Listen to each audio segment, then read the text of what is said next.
I mean, and we being collier will draw. While you live, draw your neck out of collar. I strike quickly being moved. But thou art not quickly moved to strike. A dog of the house of Montague moves me. To move is to stand, to be valiant is to stir. Therefore, if thou move, thou runnest away. A dog of that house shall move me to stand.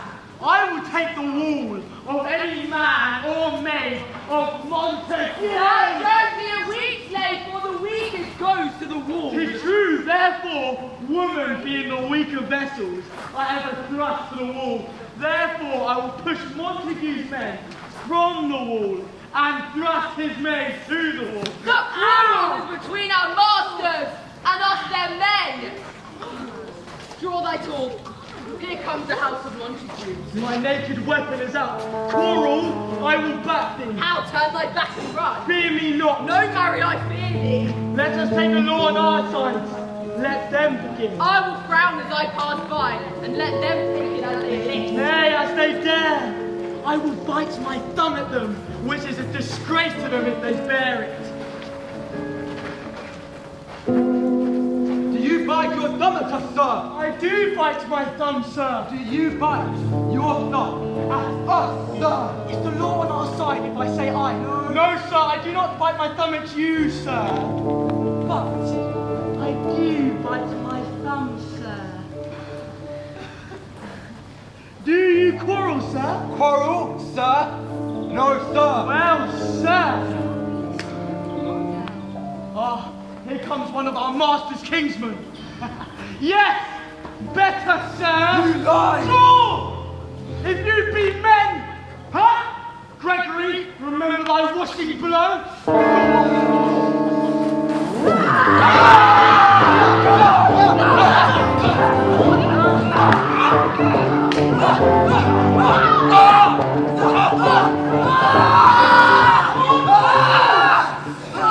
You know not what to do! What? Art thou drawn among these heartless hinds? Turn thee, Benvolio! Look upon thy death! I do but keep the peace! Put up thy sword, or manage it to part these men with me! What? Fraud and talk of peace! I hate the word, as I hate hell. All Montagues and thee! Have at thee, coward!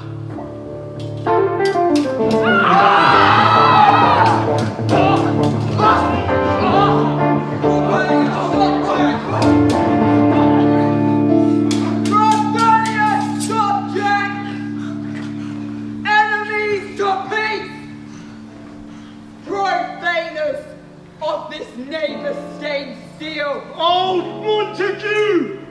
Come! Flourish your blade if you dare! Thou villain Capulet! Will they not see? What hope? You men! You beasts! That quench the fire of your pernicious rage with purple fountains issuing from your veins. On pain of torture from those bloody hands. Throw your mistempered weapons to the ground and hear the sentence of your moved prince. 3 civil brawls, bred of an airy word, by men of Capulet and Montague, have thrice disturbed the quiet of our streets and made Verona's ancient citizens, cast by their grave beseeming ornaments, to wield old partisans in hands as old, cankered with peace, to part your cankered hate. If ever you disturb the quiet of our streets again, your lives shall pay the forfeit of the peace. For this time, all the rest depart. You, Capulet, shall go along with me.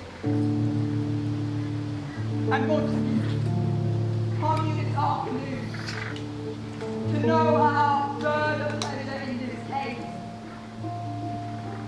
You old free cab, our common judgment place.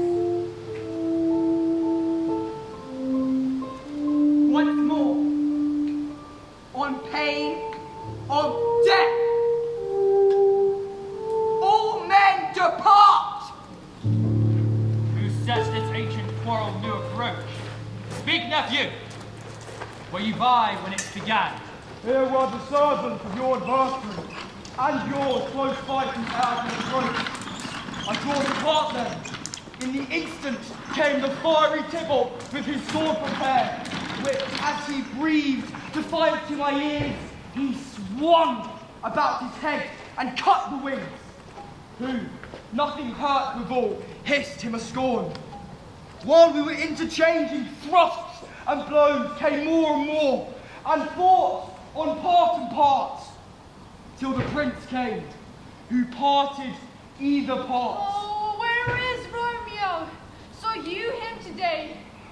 Right glad I am he was not at this fray. Madam, an hour before the worshipped sun pierced forth the golden window of the east, a troubled mind drive me to walk abroad, where underneath the grove of the sycamore, the westward rooteth from the city side, so early walking did I see your son. Towards him I made, but he was ware of me and stole into the covert of the woods. Many a morning he hath there been seen, with tears augmenting the fresh morning's dew, adding to clouds more clouds with his deep sighs. But all so soon as the all-cheering sun should in the farthest east begin to draw the shady curtains from Aurora's bed, away from light steals home my heavy son, and private in his chamber pens himself, shuts up his windows, locks fair daylight out, and makes himself an artificial night. Black and portentous must his humour prove, unless good counsel may this cause remove. My noble uncle, do you know the cause? I neither know it, nor can learn of him. Have you importuned him by any means? Both by myself and many other friends. But he, his own affection's counsellor, is to himself. I will not say how true, but himself, so secret and yet so close, so far from sounding and discovering, as is the bud bit with an envious worm, ere he can spread his sweet leaves to the air, or dedicate his beauty to the sun. See where he comes. So please you step aside, I'll know his grievance, or be much denied. Would thou wert so happy by thy say, to hear true shrift. Come, madam, let's away. Good morrow, cousin. Is the day so young? You struck nine. By me, sad hours seem long. Was that my father that went hence so fast? It was. What sadness lengthens Romeo's hours. Of having that which having makes them short. In love. Out Of love. out of her favour, where I am in love.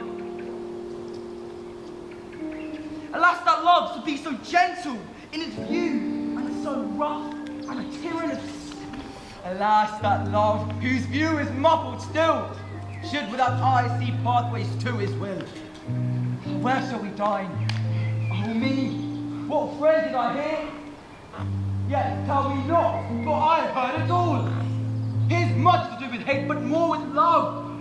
Why then? Oh, brawling love. Oh, loving hate. Oh, anything of nothing.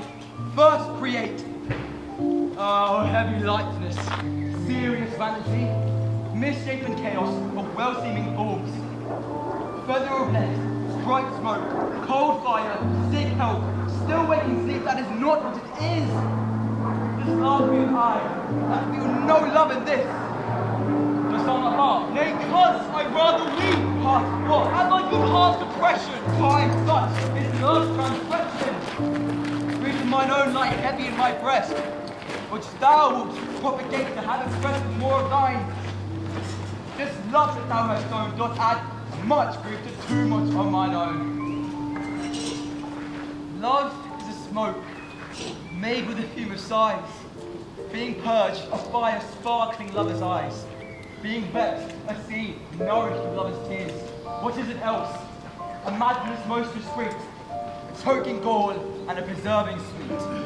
Farewell, my cons. Stop! I will go along. If you leave me so, you do me wrong. Tut, I have lost myself. I am not here. This is not Romeo. Tell me in sadness, who is that you love? Sadness, cousin.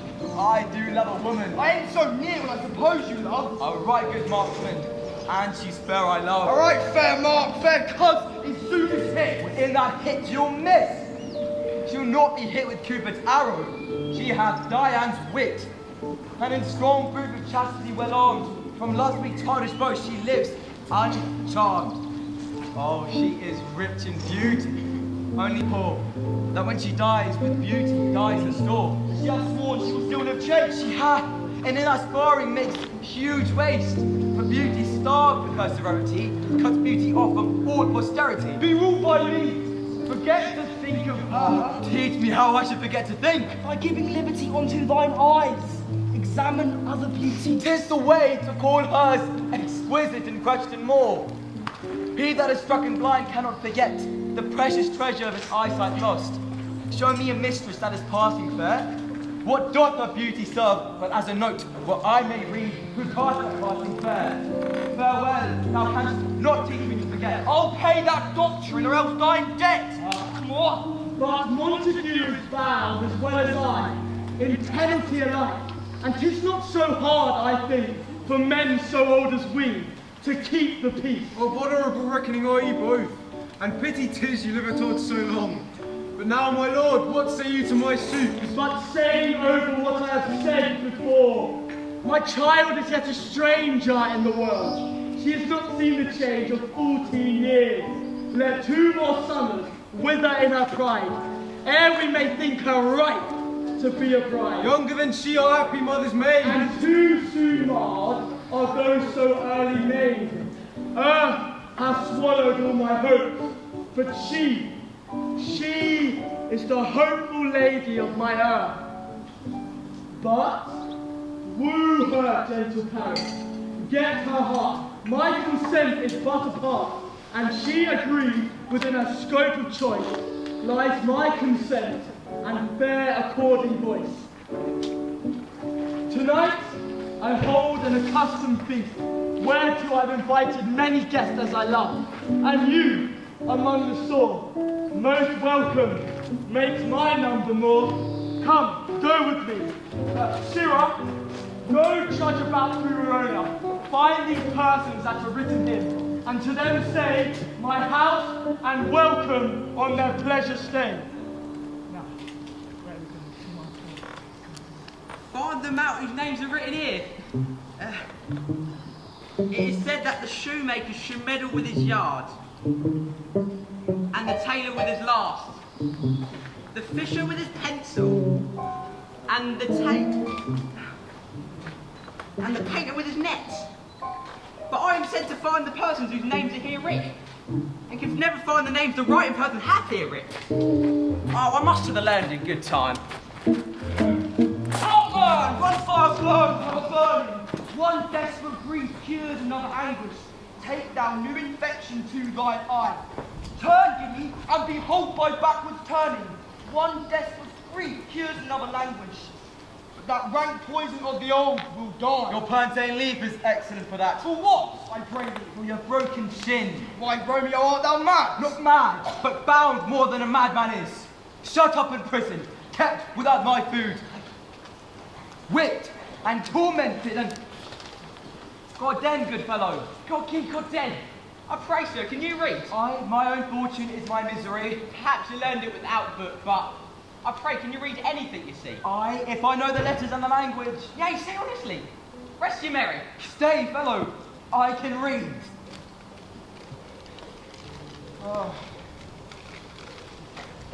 Signor Martino and his wife and daughters, County Ansleme, and his beauticious sisters, the lady widow of Archibald. Signor Placentino and his lovely nieces, Mercutio, and his brother Valentine, my uncle Capulet, his wife and daughters, my fair niece Rosaline, and Livia, Signor Valentino and his cousin Tybalt, Lucio and the lively Helena. A fair assembly. Whither shall they come? Whither to supper? To our house. Whose house? My master's. Indeed, I should have asked you that before. Now, I tell you without asking, my master is the great rich captain, and if you be not of the house of Montague, I pray, come and crush a cup of wine. Rest you merry. This ancient piece of Capulet, such a fair Rosaline, that thou so lovest. With all the admired beauties of Verona, go hither with an unattained eye. Compare thee to some I shall show, and you'll think thy swan grown. One fairer than my love, the all-seeing sun, ne'er saw her match since first the world begun. Touch, you saw her fair, none else being by, herself poised with herself in either eye. But in that crystal scales let there be weighed your lady's love against some other maid. I'll show you shining through at this feast. She shall scant show well, but now seems best. I'll go along, no such sight to be shown, but to rejoice with splendour of my own. Nurse! Nurse! Where's my daughter? Call her forth to me. Now, by my maidenhood, at 12-year-old I bade her come. One love, one ladybird. God forbid! Where is this girl? Oh no! Who calls? Your mother! Madame, I am here. What is your will? This is the matter. Nurse, give leave a while. We must talk in secret. Nurse, come back. I've remembered me. Thou must hear our counsel. Thou knowest my daughter is of a pretty age. Faith, I can tell her age into an hour. She's not 14. I'll let 14 of my teeth. And yet, to be teen, I have but 4. She's now 14. How long is it now till I must die? A fortnight and odd days. Even or odd? Of all days in the year, come Lamas, even night shall she be 14. Thou was the prettiest babe that e'er I nursed. And am I live to see thee married once? I have my wish. Yes, marry. That is the very theme I came to talk of. Tell me, daughter Juliet, how stands your disposition to be married?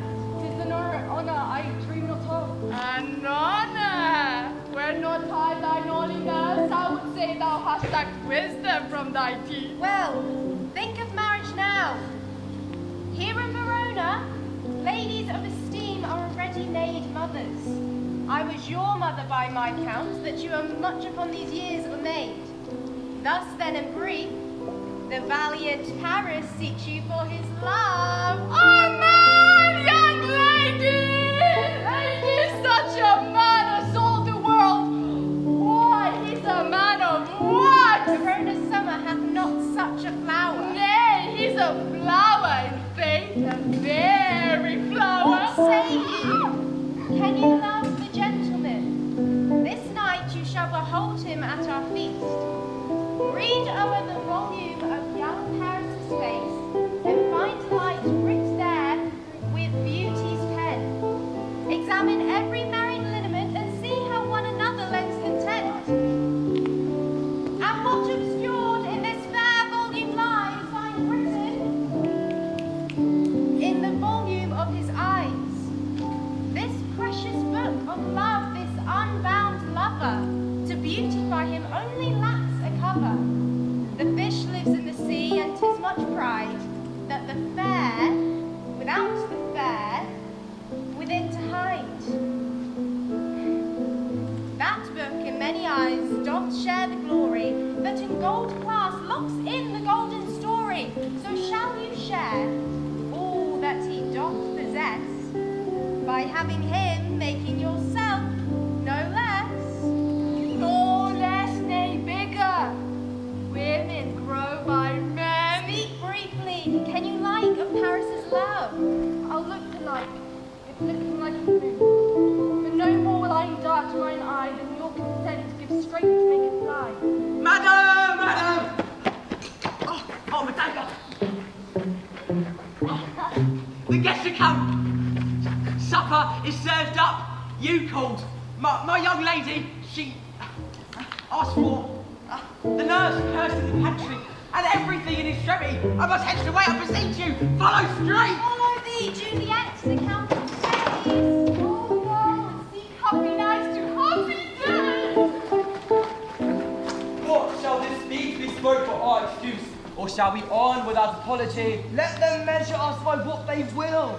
We'll measure the measure and be gone. Give me a torch. I am not for this ambling. Being but heavy, I will bear the light. Nay, gentle Romeo, we must have you done. Not I, believe me. You have dancing shoes with nimble soles. I have soles of lead. So stakes me to the ground, I cannot move. You are a lover. Borrow Cupid's wings and soar with them above a common bound. I am too sore and pierced with this shaft. Too sore with this light feathers, and so bound. I cannot bound a pitch above dull woo. Under love's heavy burden do I sink. And to sink, should you burden love, to break a passion for tender thing. Love a tender thing. It is too rough, too rude, too boisterous, and it pricks like a thorn. If love be rough with you, be rough with love. Prick love for pricking, and you beat love down. Give me a case to put my visage in, a visor for a visor. What care I, what curious eye, doth quote deformities? Here's the beetle brow, shall blush for me. Come, knock and enter, and no sooner in, but let every man betake him to his legs. A torch for me. Let wantons light of heart tickle the senseless rushes with their heels. For I am perturbed with a grand dice of phrase. I'll be a candle holder and look on. The game was ne'er so fair, and I am done. Tut! Done's the mouse, the constable's own word. If thou art done, we'll draw thee from the mire of this saviour, reverence, love, wherein thou stickest. Up thee! Come! We men daylight home! Nay, that's not so. I mean, sir, in delay. We waste our lights in vain, like lights by day. Take our good meaning, for our judgment sits 5 times in that, ere once in our 5 wits. And we mean well going into this mass, but 'tis no wit to go. Why? May one ask? I dreamt a dream tonight. And so did I. Well, what was yours? That dream is often lie. In bed, asleep, while they do dream things true. Oh, then I see. Queen Mab hath been with you. She is the fairy's midwife, and she comes in shape no bigger than an agate stone on the forefinger of an older man, drawn by a team of little atomies over men's noses as they lie asleep. Her wagon spokes made of long spinner's legs, the cover of the wings of grasshoppers, her traces of the smallest spider webs, her collar of the moonshine's watery beams, her whip of cricket's bone, the lash of film, her wagoner, a small grey-coated gnat, not half so big as a round little worm pricked from the lazy finger of a maid. Her chariot, an empty hazelnut, made by the joiner squirrel or old grub, time out to mind the fairies' coachmakers. And in this state she gallops night by night through lovers' brains, and then they dream of love. Or a courtier's knees who dream on curtsies straight, or a lawyer's fingers who dream straight on fees, or a lady's lips who straight on kisses dream, which oft the angry mab with blisters blames, because their breaths with sweetments tainted are. This is she that when maids lie on their backs, presses them and learns them first to bear. This is she! Peace! Peace, Mercutio, peace! Thou talk'st of nothing. True, I talk of dreams, which are the children of an idle brain, forgot of nothing but vain fantasy, which is as thin as substance as the air, and more inconsistent than the winds whose wombs, even now, the frozen bosom of the north, being angered, turns aside the dew dropping south. This wind you talk blows us from ourselves. Supper is done, and we shall come too late. I fear too early, for my mind misgives some consequences. Yet, hanging in the stars shall bitterly begin his fearful date, the night's revels, and expire the term of a despised life, closed in my breast by some vile forfeit of untimely death. But he that had a steerage direct my suit. On, lusty gentlemen! Strike! Well, gentlemen, Fetch me my rapier, boy.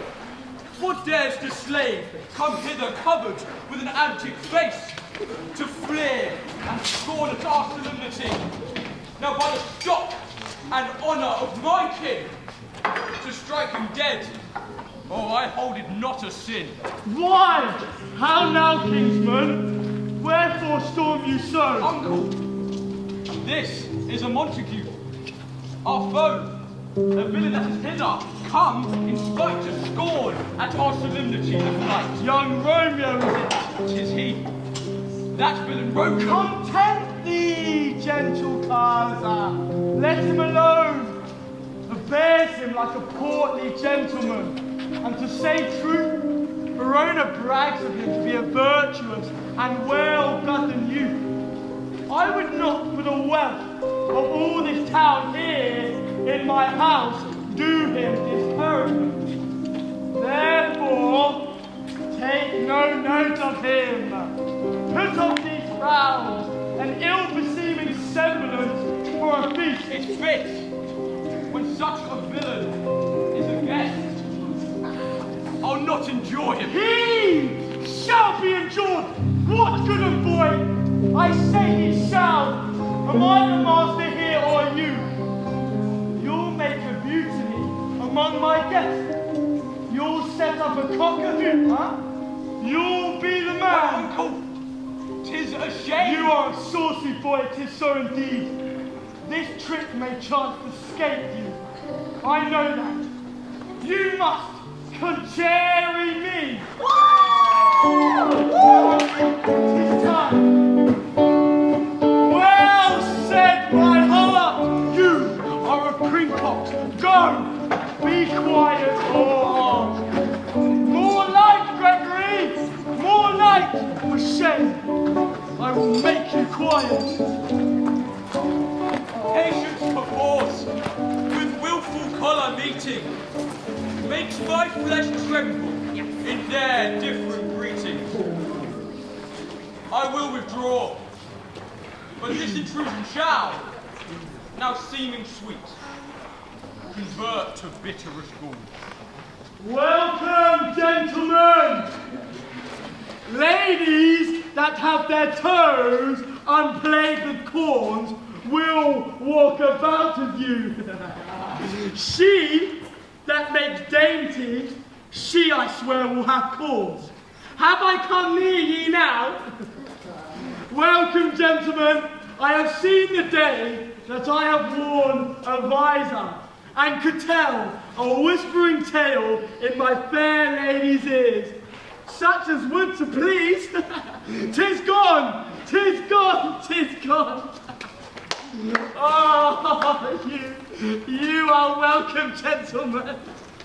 Come on now. Come on, let's board the dance. You know, ladies. Come on now, quicker. Come on, let's go. Musicians, play!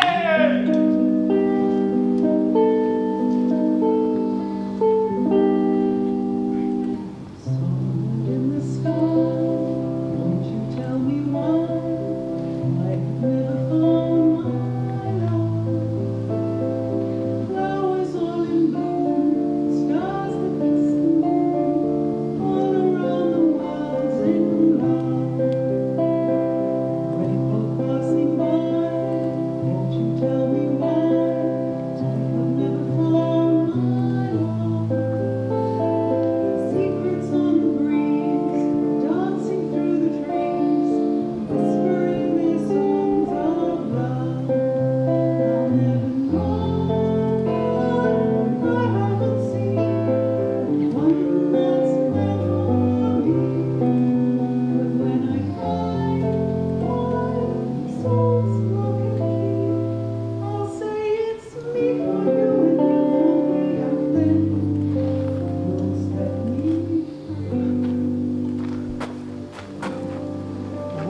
lady's that, which doth enrich the hand of your delight. Oh, she doth teach the torches to burn bright. The measure done, oh, watch your place of stand, and touching hers make blessed my rude hand. Did my heart love till now? Forswear its sight, for I ne'er saw true beauty till this night.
Gentle sin is this: my lips, two blushing pilgrims ready stand, too smooth that rough touch with a tender kiss. Good pilgrim, you do wrong your hand too much, which mannerly devotion shows in this. For saints have hands that pilgrims' hands do touch, and palm to palm is holy palmer's kiss. Have not saints lips and holy palmers too? Aye, pilgrim lips that they must use in prayer. Oh, then, dear saint, let lips do what hands do. They pray. Grant thou, lest faith turn to despair. Saints do not move, though. Grant for prayer's sake. Then move not, while my prayer's effect I take.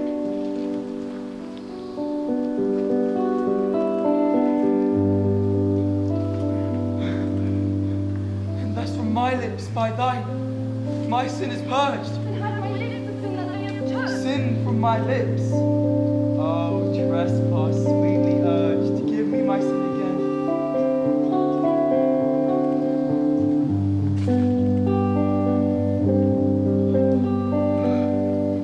You kiss by the book. Madame! Your mother craves a word with you.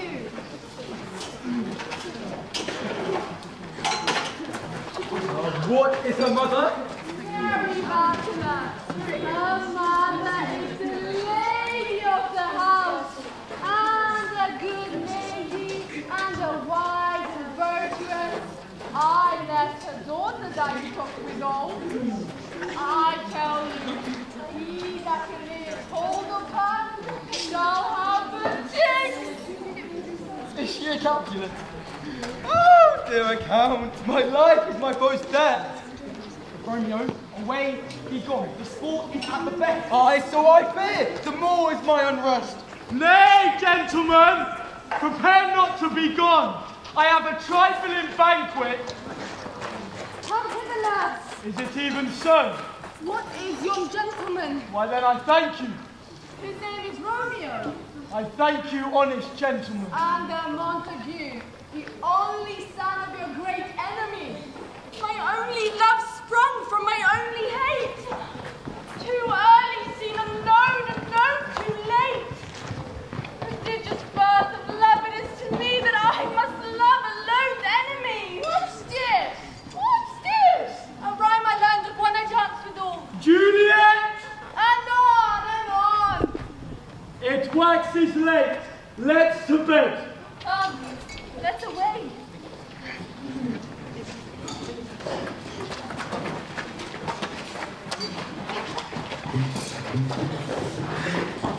And I go forward when my heart is here. Turn back to the earth and find thy centre out.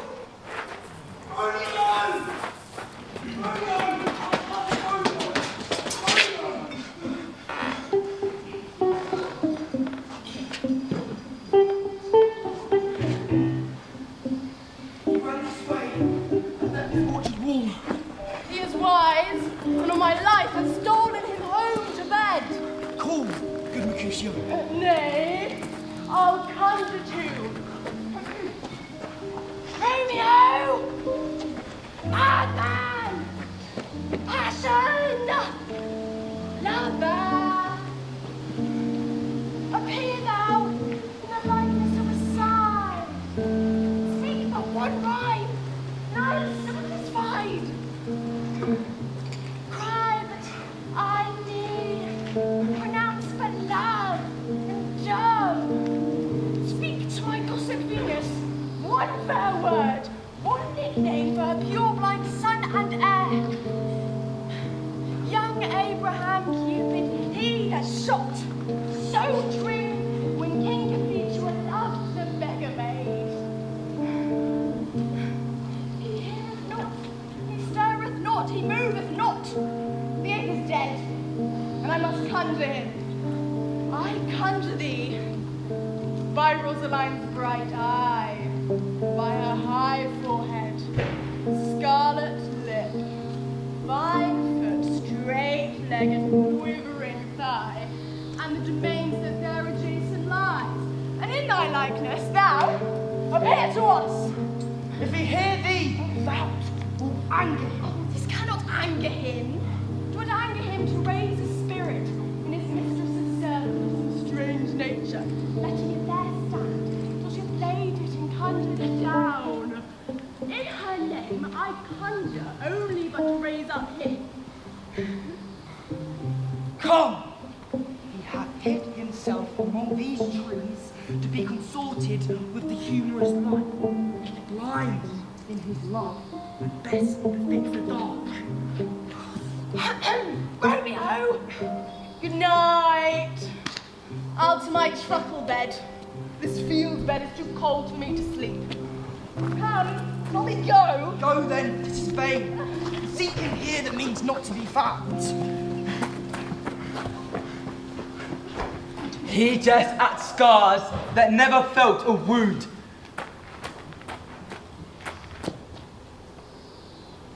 It's soft. What light through yonder window breaks?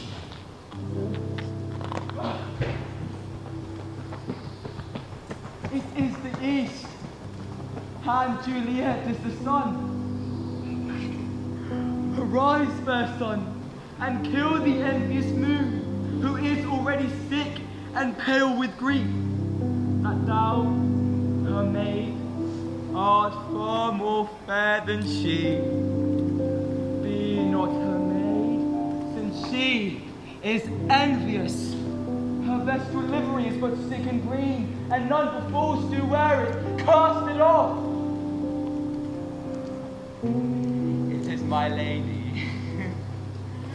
Oh, it is my love. Oh, that she knew who she was. She speaks, yet she says nothing. What of that? Her eyes discourses. I will answer it.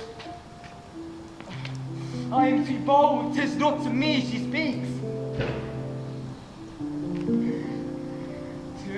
fairest stars in all the heavens, having some business, do entreat her eyes to twinkle in their spheres till they return. What if her eyes were there, and they in her head?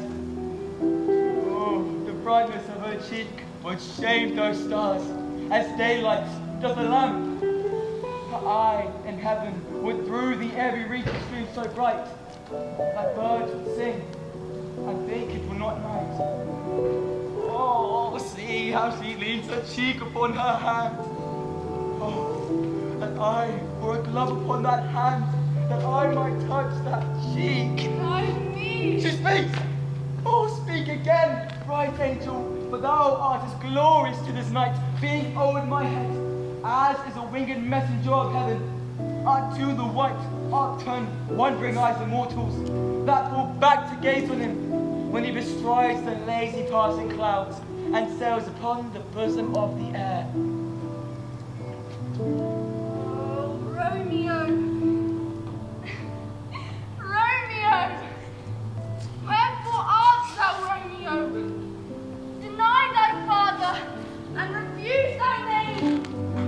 For if thou wilt not, be but sworn, my love, and I'll no longer be a Capulet. Shall I hear more, or shall I speak at this? 'Tis but thy name that is mine enemy. Thou art thyself, thou not a Montague.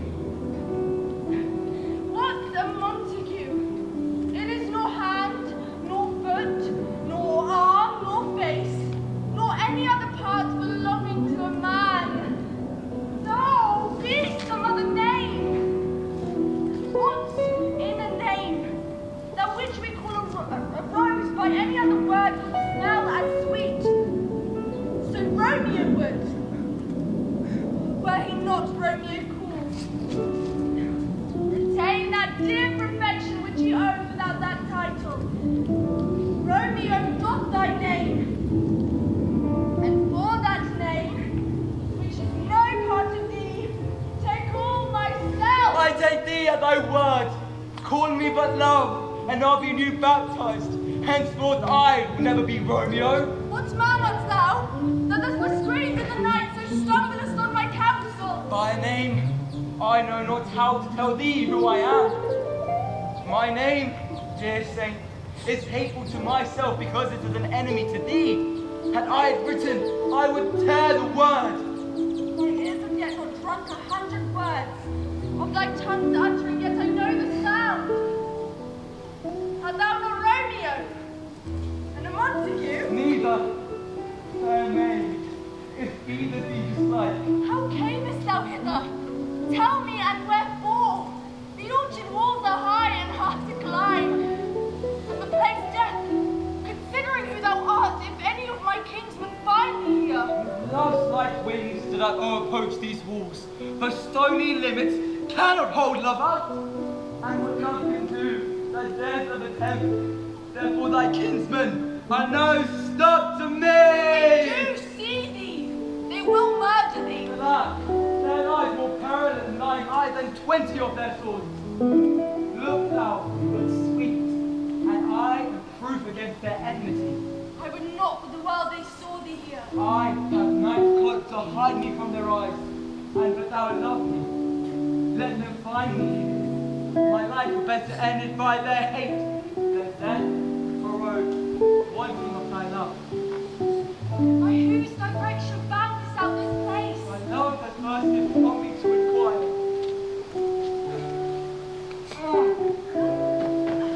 Here let me counsel, and I lend to mine. I am no pilot, yet if thou as far as the vast was sea, I would adventure for such merchandise. Thou knowest the mask of night is on my face, else would a maiden blush be paint my cheek, for which thou hast heard me speak tonight. Fain would I well inform, fain deny what I have spoke, to farewell compliment. Dost thou love me? I know thou wilt say aye, and I will take thy word. Yet if thou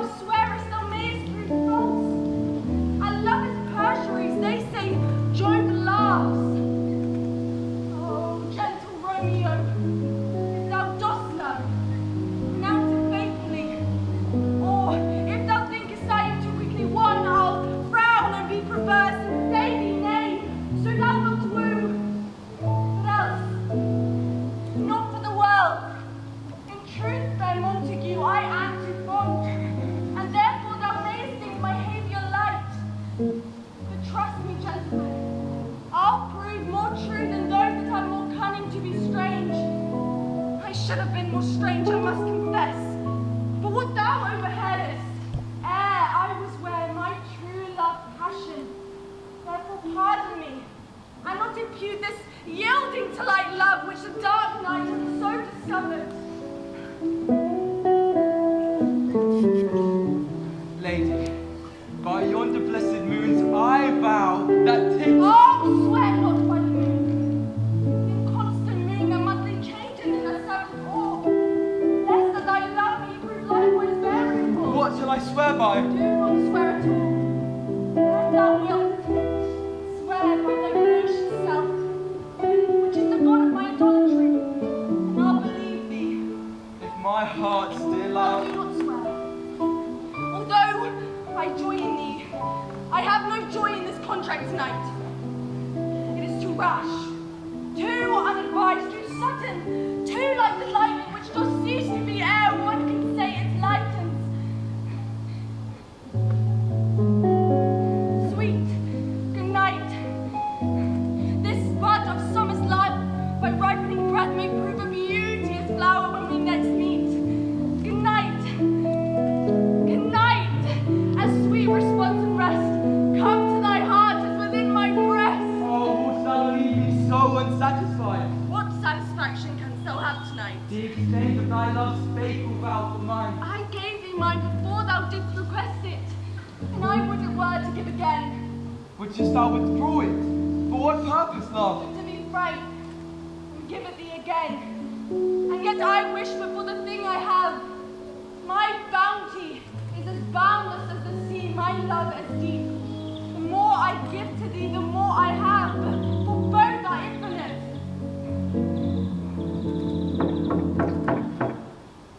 I hear some noise within. Dear love, adieu. Sweet Montague, be true. Stay but a little. I will come again. Oh, blessed night. I'm afeard being in night, all this but a dream. Too flattering sweet to be substantial. 3 words, dear Romeo, and good night indeed. If that thy love, bent of love, be honourable, thy proposed marriage, send me word tomorrow, by one I'll procure to come to thee, where and what time thou wilt perform the rite. And all my fortunes at thy foot I'll lay, and follow thee, my lord, throughout the world. Brother! Thy coming on! But if thou meanest not well, I do beseech thee, by and by I come, to cease thy strife, and leave me to my grief. Tomorrow will I send. So thrive my soul. 1,000 times good night. 1,000 times the worst to want I like. Love goes towards love as schoolboys from their books, but love from love towards school with heavy looks. Romeo, My Nihilus, what o'clock tomorrow shall I send to thee? by the hour of 9. I will not fail. 'Tis 20 years till then. I have forgot why I did call thee back. Let me stand here till thou remember it. I shall forget to have thee still stand there, remembering how I love thy company. And I'll still stay to have thee still forgetting any other home but this.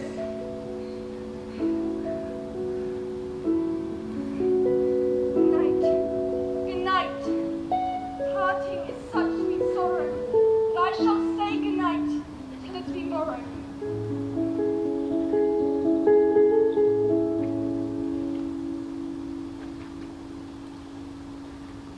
Sleep dwell upon thine eyes, peace in thy breast.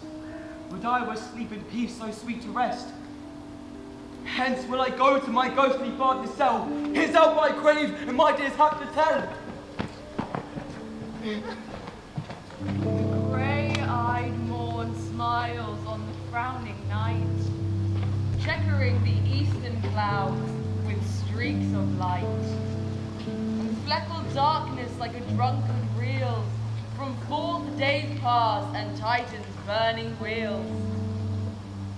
Now ere the sun advance his burning eye, the day to cheer and night's dank dew to dry. I must upfill this austere cage of ours with baleful weeds and precious juiced flowers. Oh, mickle is the powerful grace that lies in plants, herbs, stones, and their true quality.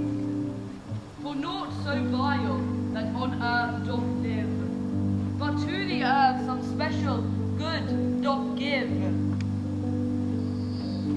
Within the infant rind of this weak flower, poison hath residence, and medicine power.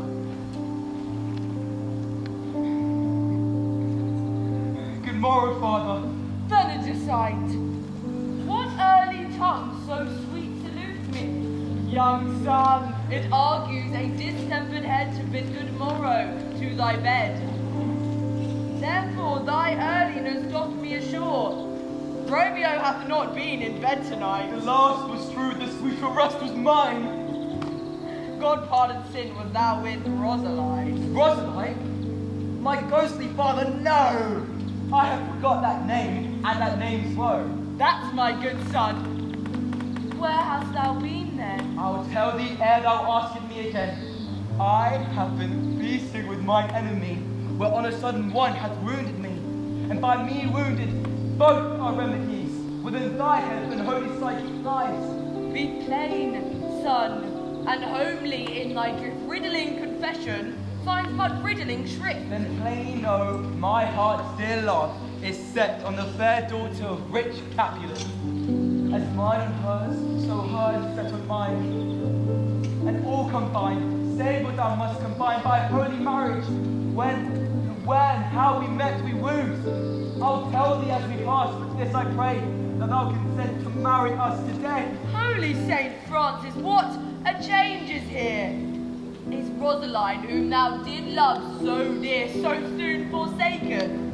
Then love not lies in men's hearts, but in their eyes. Thou callest me off for loving Rosaline. For doting, not for loving, beautiful mind. And baddest me very love. Not in a grave to lay one in another out to have. I pray thee, chide me not. Her I love now. Don't grace for love allow. Other did not so. Oh, she knew well that love did read by rote that could not spell. But come, young waverer, come with me. In one respect I'll thy assistant be. For this may so happy prove to turn your family's rancor to pure love. Oh, let us hence, I stand on sudden haste. Wisely and slow, they stumble that run far. Where the devil should this Romeo be? Came he not home tonight? Not to his father, I spoke of his man. Why, that sane, pale, hard-hearted wench, that Rosaline, torments him so that he will sure run mad. Tybalt, the kingsman's old Capulet, hath sent a letter to his father's house. A challenge on my life. Romeo will answer it. Any man that can write may answer a letter. Nay, he will answer the letter's master, how he dares being dead. Alas, poor Romeo, he's already dead. Stabbed with a white wench's black eye, run through the ear with a love song, the very pin of his heart cleft by the blind bow-boy's arrow. And is he man to encounter Tybalt? Why, what is Tybalt? Oh, more than prince of cats. He is the courageous captain of compliment. He fights as you sing quick song, keeps time, distance, proportion. 1, 2, and the third in your bosom. A butcher of a silk button, a duelist, the first gentleman of the first house, of the very first and second cause. Ah, the immortal passado, the punto reverso, the head, The what? the pox of such antic lisping effect and infanticide, these new tuners of accents. By jeez, a very good blade, very tall man, very good whore. Why, is this not a lamentable thing, grandsire, that we should be thus afflicted by these strange flies, these fashion mongers, these pardon me, who stand so much on the new form that they cannot sit at ease on the old bed. Oh, their bones, their bones! Here comes Romeo. Here comes Romeo. Without his roe, like a dried herring. Signor Romeo! Bonjour! You gave us the counterfeit fairly last night. Good morning to you both. What counterfeit did I give you? The slip, sir, the slip! Can you not conceive? Pardon, good Mercutio. My business was great.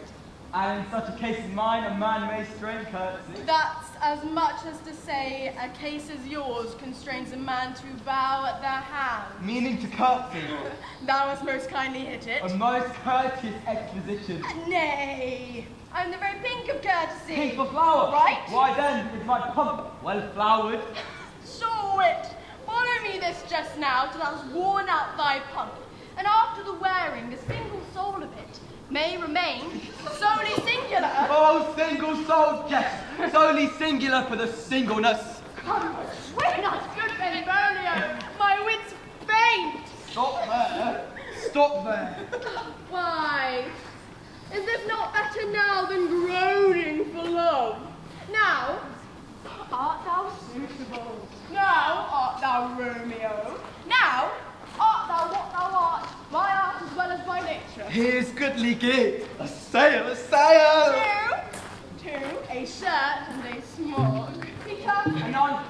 I fan Peter. Good Peter, to hide her face, for her fan's the fairer face.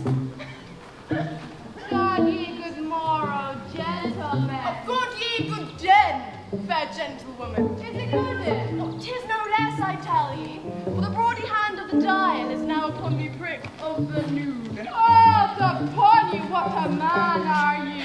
One gentlewoman that God hath made himself to mar. Gentlemen, can any of you tell me where I may find young Romeo? I can tell you, but young Romeo will be older when you have found him than he was when you have sought him. I am the youngest of that name for fault of a worse. Ah, you say well. Yea, does the worst well, very well, took I fate wisely. Wisely. If you be he, sir, I desire some confidence with you. She will invite him to some supper. Aboard, aboard, aboard, so ho! Romeo, will you to your father's? Will to dinner thither? I will follow you. Farewell, ancient lady. Farewell. Lady. Lady, son, what saucy merchant was this that was so full of his roguery? A gentleman, nurse, that loves to hear himself talk, and will speak more in a minute than will stand to in a month. Kavin, nay! And thou must stand by too and suffer every knave to use me at his pleasure. I saw no man use me his pleasure. If I had, my weapon would have quickly have been out, I'll warrant you. I dare draw as soon as another man is any in a good quarrel, and the law be on my side. Ah, for God, I am so vexed that every part about me quivers. Scorby nay!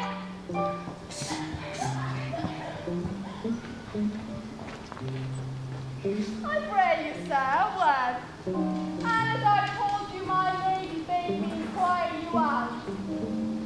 But first, let me tell ye, if ye should meet her in a fool's paradise, as they say, it were a very gross kind of behavior, as they say, for the gentlewoman is young. Commend me to thy lady and mistress. Nurse, I protest unto thee. Oh, good hearted in faith, I will tell her at once. Lord, Lord, she will be a joyful woman. Nurse, what wilt thou tell her? Thou dost not mark me. I will tell her that you do protest, which I will take it as a gentlemanlike offer. Bid her devise some means to come to Shrift this afternoon, and there she shall, at Friar Lawrence's cell, be shrived and married. Here's for thy pains. No, not truly, sir. Not a penance. I go too, I say you shall. Well, this afternoon, sir. Well, she shall be there. Stay, good nurse. Behind the abbey wall, within this hour, my man shall be with thee, and bring thee cords made like a tackle stair, which to the high top gallant of my joy must be my convoy in this secret night. Farewell, be trusty, and I'll quit thy pains. Farewell, commend me to thy mistress. Oh, God in heaven, bless thee. Commend me to thy lady. Aye, 1,000 times. Peter! Anon. Before in a pace. The clock struck 9 when I did send the nurse. In half an hour she promised to return. The judge, she cannot meet him. That's not so. Oh. She is lame. Love's heralds should be thoughts, which 10 times faster glides than the sun's beams, driving back shadows over lowering hills. Therefore, do nimble pinion doves draw love, and therefore does the wind-swift Cupid wings. Now is the sun upon the highmost hill of this day's journey, and from 9 to 12 is 3 long hours. Yet she is not come. Had she affections and warm youthful blood, she would be as swift in motion as a bull. My words would bandy her to my sweet love, and his to me. But old folks, many been as they were dead, unwieldy, slow, and pale as lead. Oh God, she comes! Oh, honey nurse! Hast thou met with him? Send my man away. Peter, stare the gate. Now, good sweet nurse. Oh Lord, why lookest thou sad? The news be sad, yet tell them merrily. If good, thou shamest the music of such sweet news by playing it to me with so sour a face. I am a-weary. Give me leave a while. Why have I bones in where John have I? Oh, I would thou hadst my bones and I thy news. Nay, come, pray thee. Good nurse, speak. Oh, Jesu, what haste. Can you not stay a while? Do you not see that I am out of breath? How art thou out of breath? When thou hast breath to say to me that thou art out of breath. The excuse that thou dost make is longer than the tale thou dost excuse. Is thy news good or bad? Answer to that. Say either and I'll state the circumstance. Is it good or bad? Well, you have made a simple choice. You know not how to choose a man. Romeo! No, not he. Though his face be better than any man's, yet his leg excels all men's. And for a hand, and a foot, and a body, though they may not be talked on, oh, yet they are past compare. Go thy ways, wench, serve God. What, have you done at all? No, all this that I know before. What says he of a marriage? What of that? Oh, Lord! Oh, my head hurts, and what a head have I! Oh, it beats as it would fall in 20 pieces. Oh, my back! Ah, my back! Oh, the other side. Oh, my back! Be sure your heart was sending me about to catch my death for jostling up and down. In faith, I am sorry that thou art not well.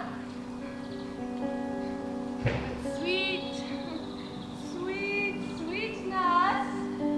Come, what says Romeo? Your love says, like an honest gentleman, and the courteous, and the kind, and the handsome,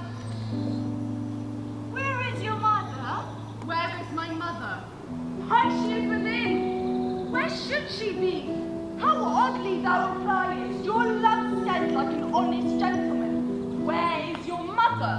Oh, Lord, lady, henceforward do your messages yourself. Here's such a coil! Come! What says Romeo? Have you got leave to go to the shrift today? I have. Then hie you hence to Friar Lawrence's cell. There stays a husband going to church. Then Romeo, oh, after dinner, you go out to the cell. Oh, hide thy fortune on this nurse farewell!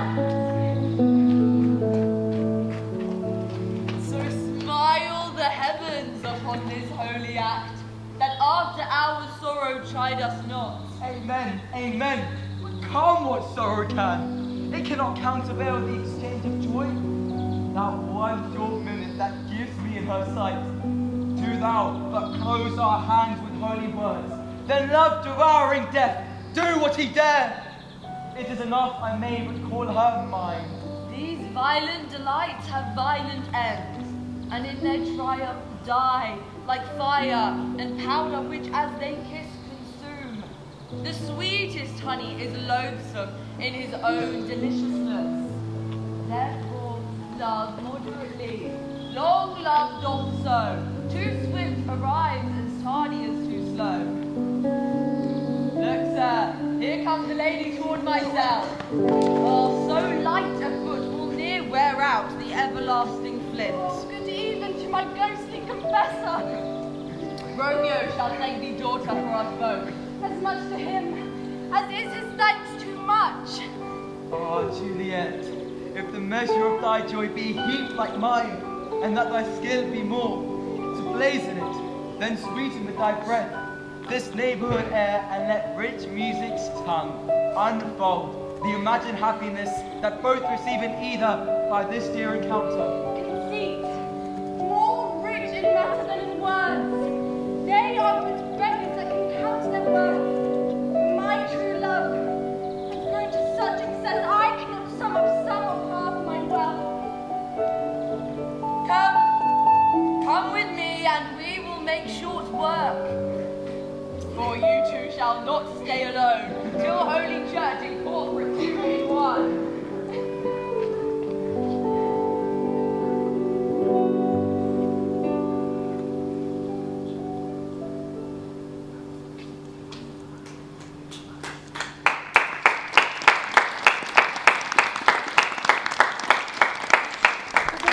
Short 10-minute interval now.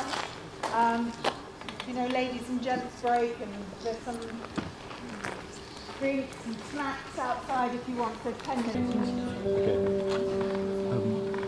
Can you pass me a drink, please, before you drink? Yes, Tibbles is drink.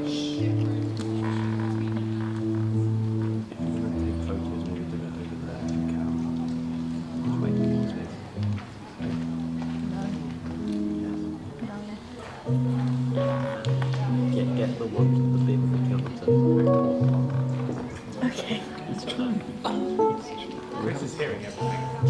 Hi Chris, how you doing, bro? Like having a fun time editing? Hi, Chris. Tell him I love him. Love you with him.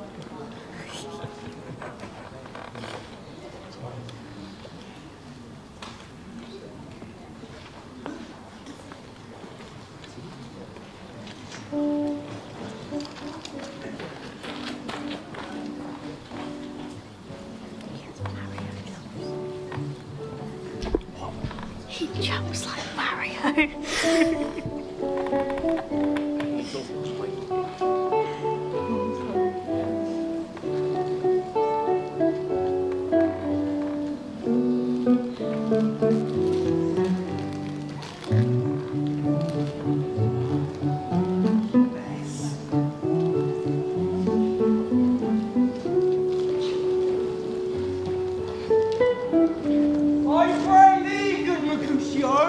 Let's retire. The day is hot. The capulets are abroad, and if we meet, we shall not scrape abroad. Now these hot days is the mad blood stirring. Thou art like one of these fellows that when he enters the confinement confines of a tavern, laps me his sword upon the table and says, God send no need for thee. And then, on the operation of the second cup, draws him on the floor, when indeed there is no need. Am I like such a fellow? Come, come. Thou art as hot a jack in thy mood as any in Italy, and as soon moved to be moody, and as soon moody to be moved. And what too? Nay, there were two such, which have none surely, for one would surely kill the other.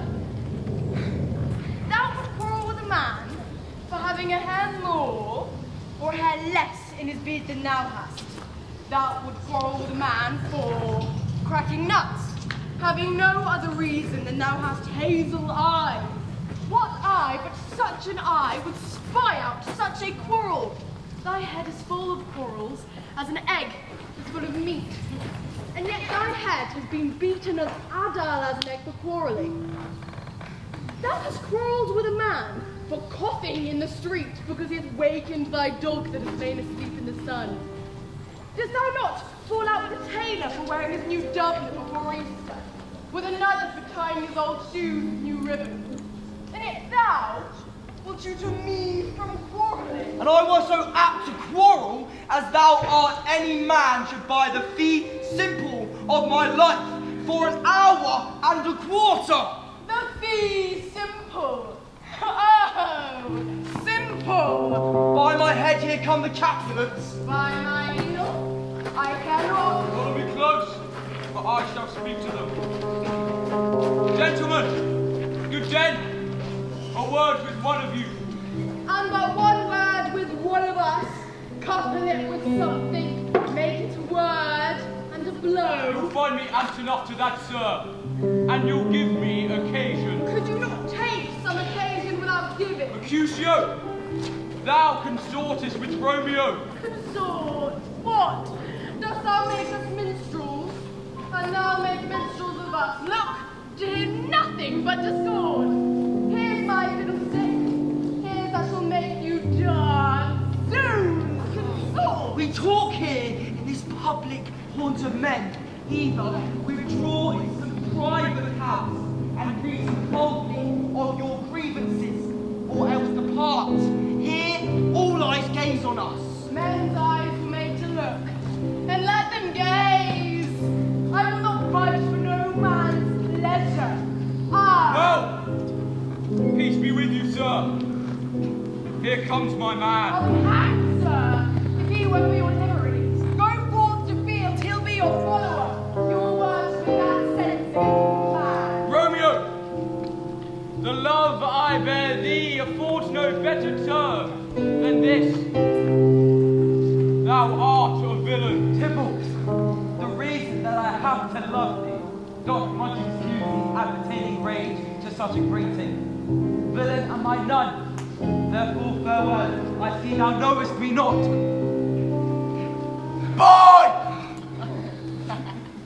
Boy, this shall not excuse the injuries that thou hast done me. Therefore, turn and draw. I do protest I never injured thee, but love thee better than thou canst divide. Till thou shalt know the reason of my love, and so, good Captain, which name I tender so dearly as mine own, be satisfied.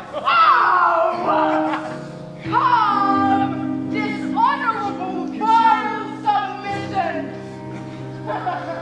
Alas, Socata, carry this away. Tybalt, you rat catcher, will you walk? What wouldst thou have with me? Good king of cats, nothing but one of your 9 lies, which I need to make bold fool. And as you shall use me hereafter to drive me to represent. Will you not pluck your sword from its hilter by the ear? Make haste, and binding about your ear, and it be out. I am for you. Gentle Mercutio, put thy rapier up. Come, sir, your psalter. Draw men on your feet out the weapons. Gentlemen, we say, for men is outrage. Civil, Mercutio, in the road is quick.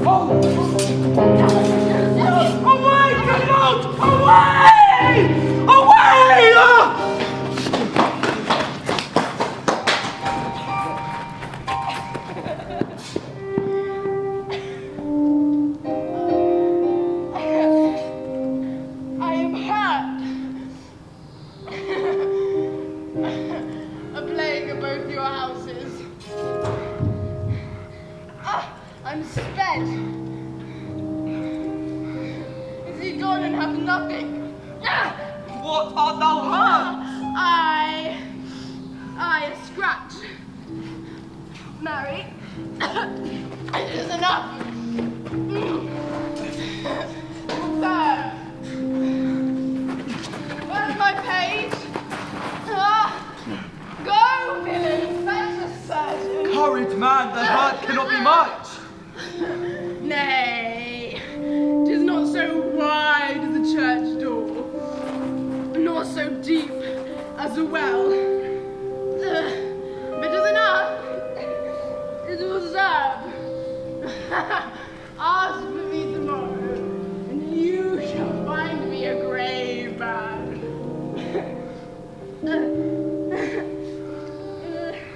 I'm peppered. A warrant for this well. A plague for both your houses. Zoons, a dog, a rat, a mouse, a cat, a vice by the book of arithmetic, a braggart, a rogue, a villain. Why the devil came you between us?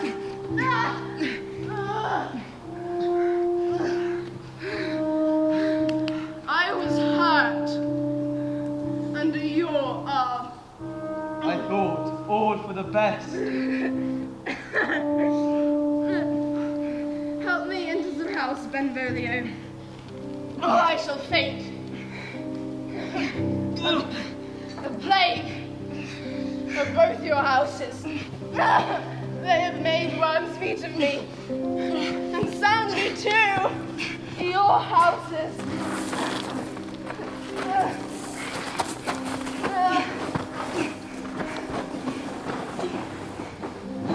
This gentleman,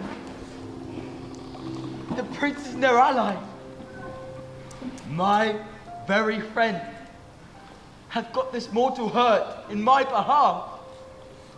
My reputation stained with Tybalt's slander. Tybalt at an hour hath been my cousin. Oh, sweet Juliet, thy beauty had made me effeminate, and in my temper softened by the steel.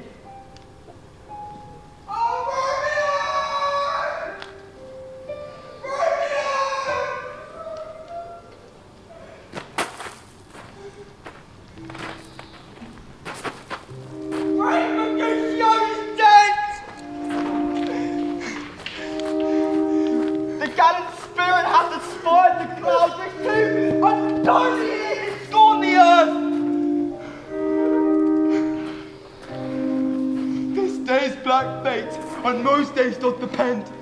This but begins the war, others must end. Here comes that furious Tybalt back again. He go in triumph, and Mercutio slain. Away to heaven, respective lenity, and fire and fury be my conduct now. Now, Tybalt! Take that villain back again, that late thou gavest me. For Mercutio's soul is but a little way above our heads. Stay for thine to keep us company. Either thou, or I, or both must go with him.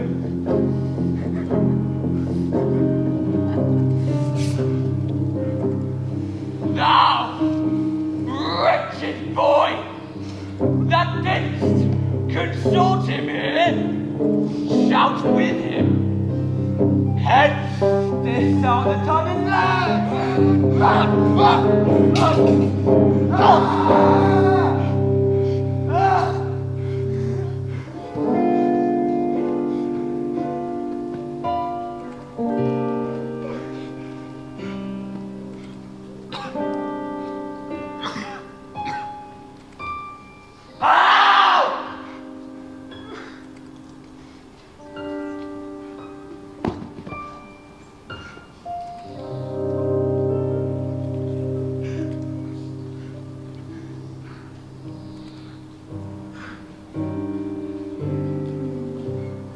Romeo.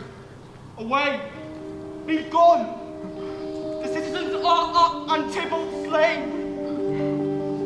Stand not amazed, the prince will doom thee to death. If thou art taken, hence be gone. Away! Oh, I am a fortune's fool.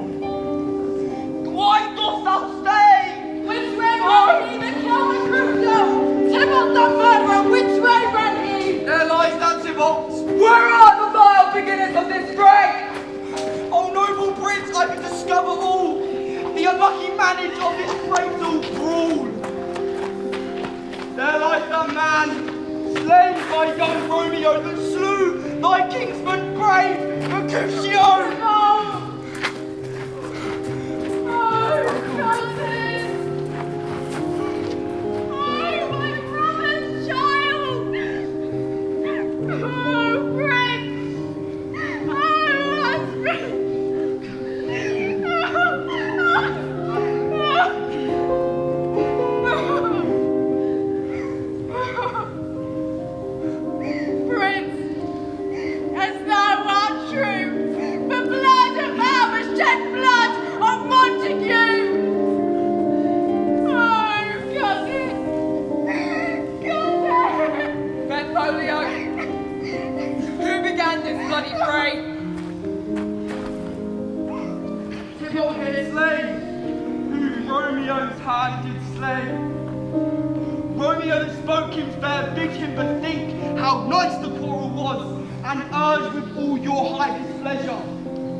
Romeo, he cried aloud, hold friends, friends part, and swifter than his tongue, his agile arm beats down their weapons.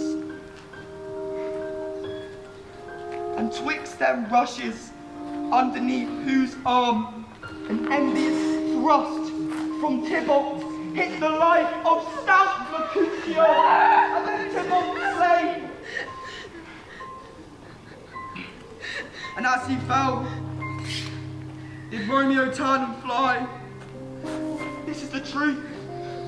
Or let Benvolio die! He is a kinsman to the Montague. Affection makes him false, he proves not true.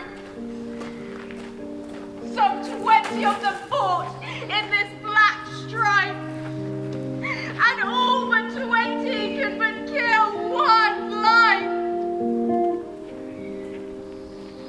I beg for justice, that thou prince must give. Romeo slew Tybalt. Romeo must not live. Romeo slew him. He slew Mercutio, who now the price of his dear blood doth owe. Not Romeo, prince.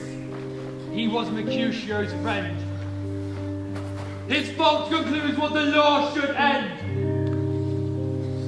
The life of Tybalt. And for that offence, immediately we do exile him hence. I have an interest in your hate proceedings.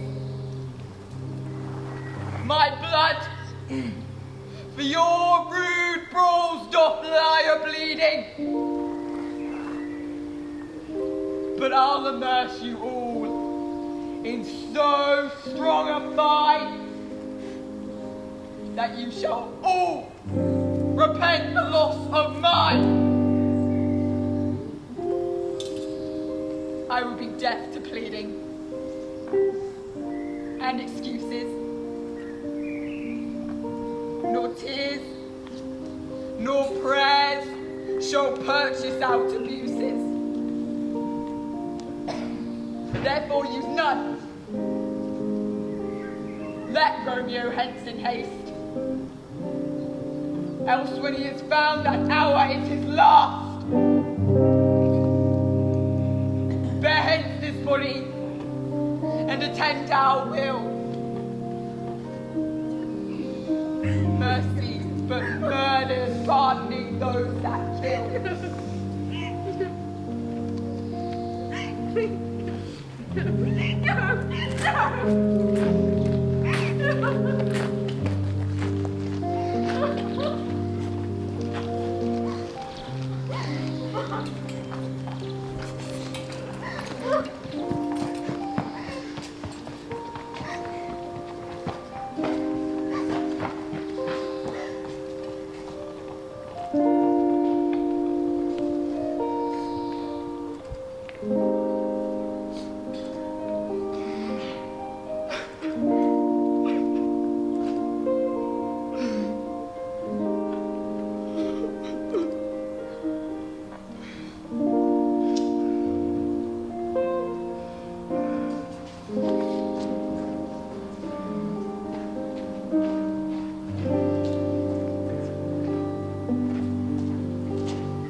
or those eyes shut, that makes the answer aye. If you be slain, say aye, or if not, no. Brief sound determine of my weal or woe. Not Romeo, but Tybalt. Oh, courteous Tybalt, generous man, that ever should I live to see thee dead. What storm is this that blows so contrary? Is Romeo slaughtered? Is Tybalt dead? My dearest cousin and my dearer lord. The dreadful trumpet sound the general doom. For who is living if those two are gone? Tybalt is gone. Romeo is banished. Romeo that killed him, he is banished. Oh God, did Romeo's hand shed Tybalt's blood? Alas, it did. Oh, serpent hearted with a flowering face. Did ever dragon keep so fair a cave? Beautiful tyrant, fiend angelical, dove-feathered raven, wolfish ravening lamb, despised substance of divinest show, just opposite to what thou justly seemest, a damned saint, an honorable villain. Oh, nature! What hadst thou to do in hell when thou didst bower the spirit of a fiend in mortal paradise of such sweet flesh? There's no trust, there's no faith, no honesty in men, all perjured, all forsworn, all not, all dissemblers. Shame come to Romeo. Blessed be thy tongue for such a wish. He was not born to shame. Upon his brow, shame is a shame to sit. For 'tis the throne where honor may be crowned, sole monarch of the universal earth. Oh, what a beast I was to chide at him. Will you speak well of him that killed your cousin? Shall I speak ill of him that killed my husband? Oh, poor my lord, what tongue shall smooth thy name when I, thy 3 hours wife, have mangled it? Wherefore, villain, didst thou kill my cousin? That villain that killed my husband. Back, foolish tears, back to your native spring, your tributary drops belong to woe, which you mistaking offer up to joy. My husband lives. That Tybalt would have slain. And Tybalt's dead. That would have slain my husband. All this is comfort. Wherefore weep I then?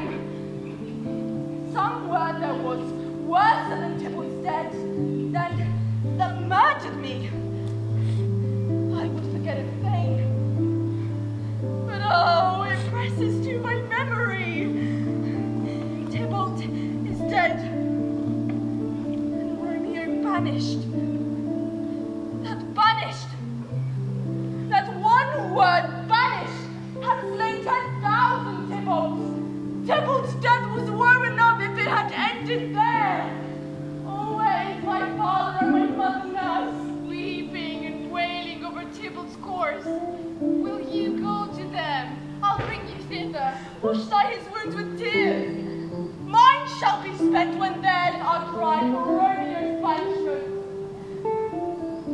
Take up those cords. Poor Rose, you are beguiled. For you and I find Romeo is exiled. He made you for a highway to my bed, but I am made, thy maiden widow. Come, cords. Come, nurse, I'll to my wedding bed. And death, not Romeo take my maidenhead. Hide to your chamber. I'll find Romeo to comfort you. I know where he is. Oh, find him. And give this ring to my true knight, and bid him come to take his last farewell. He has been a Loris itself.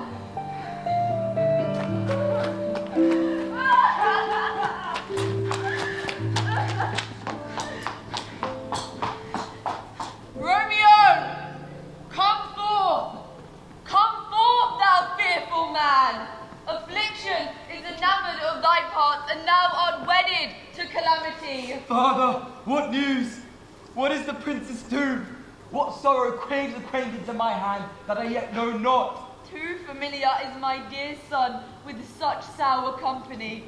I bring thee tidings of the prince's doom. What less than doomsday is the prince's doom? A gentler judgment vanished from his lips. Not body's death, but body's banishment. Banishment. Hence from Verona art thou banished. There is no world without Verona's walls, but purgatory, torture, hell itself. Hence banished is banished from the world. Oh, deadly sin! Oh, rude unthankfulness! Thy fault our law calls death, but the kind prince taking thy part hath rushed aside the law, and turned that black word death to banishment. This is a dear mercy, and thou sees it not. 'Tis torture, and not mercy. Heaven is here, where Juliet lives, and every cat and dog and little mouse, every unworthy thing may look on her. But Romeo may not. More validity, more honourable state, more courtship lives and carry-on flies. They may seize on the white wonder of dear Juliet's hand, and steal immortal blessings from her lips, who even in pure and vestal modesty still blush, as thinking their own kiss is sin. But Romeo may not. He is banished. Flies may do this, but I from this must fly. They are free men, but I am banished. Thou fond man, hear me a little speak. Oh, thou wilt speak again of banishment. I'll give thee armour to keep off that word. Adversity sweet, milk philosophy, though thou art banished.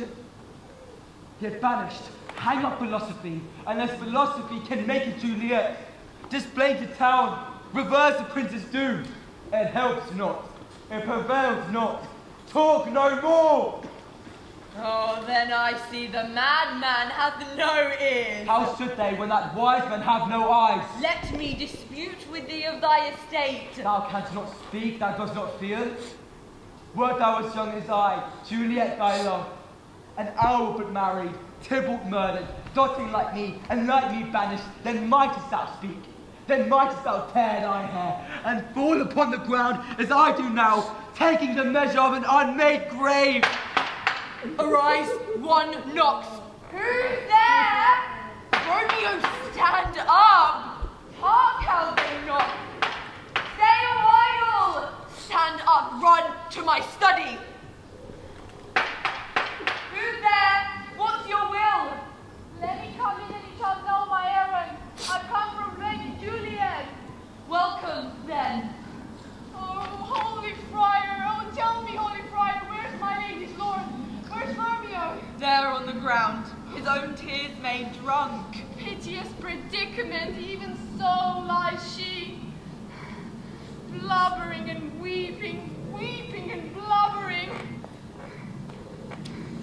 Stand up! Stand up! Stand and you be a man! For Juliet's sake, for her sake, rise and stand!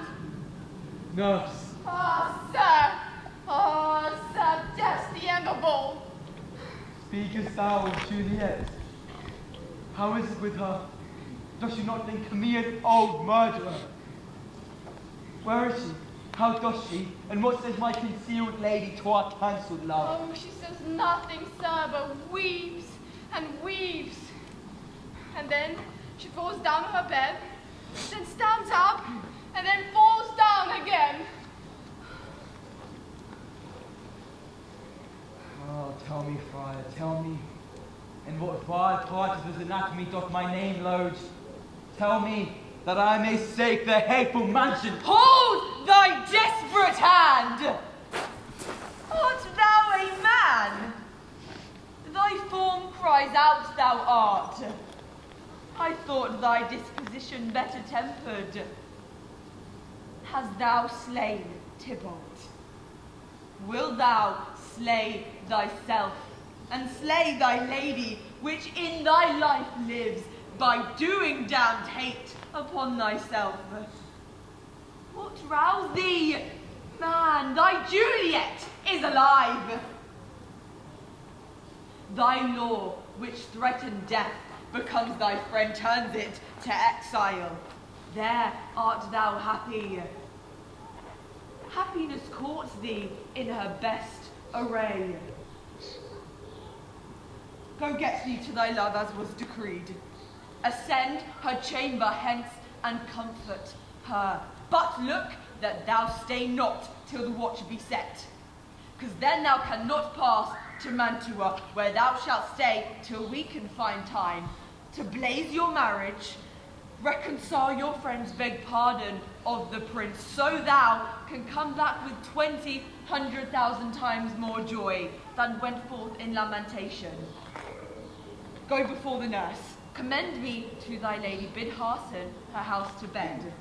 Romeo is coming. Oh Lord, I could stay here all night to hear good counsel. Oh, what learning is, my lord. I'll tell my lady you will come. Do so, and prepare my sweet chime. Dear sir, a ring she bade me give you, sir.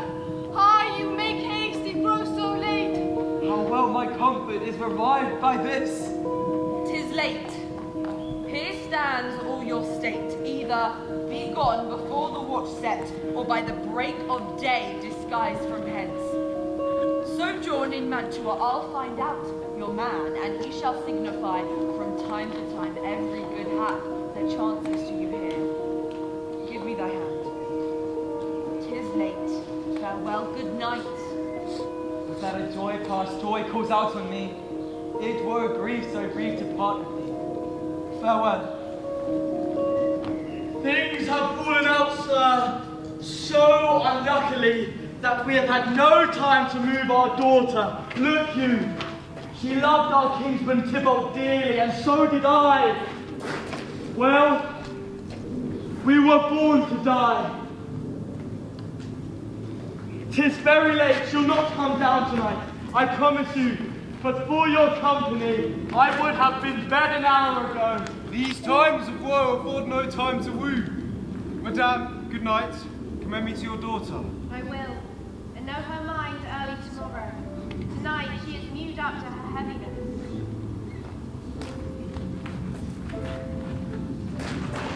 Sir Paris, I will make a desperate tender of my child's love. I think she'll be ruled by all respect by me.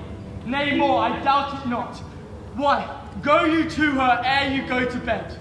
Acquaint her here of my son Paris's love, and bid her, mark you me, on Wednesday next, but soft.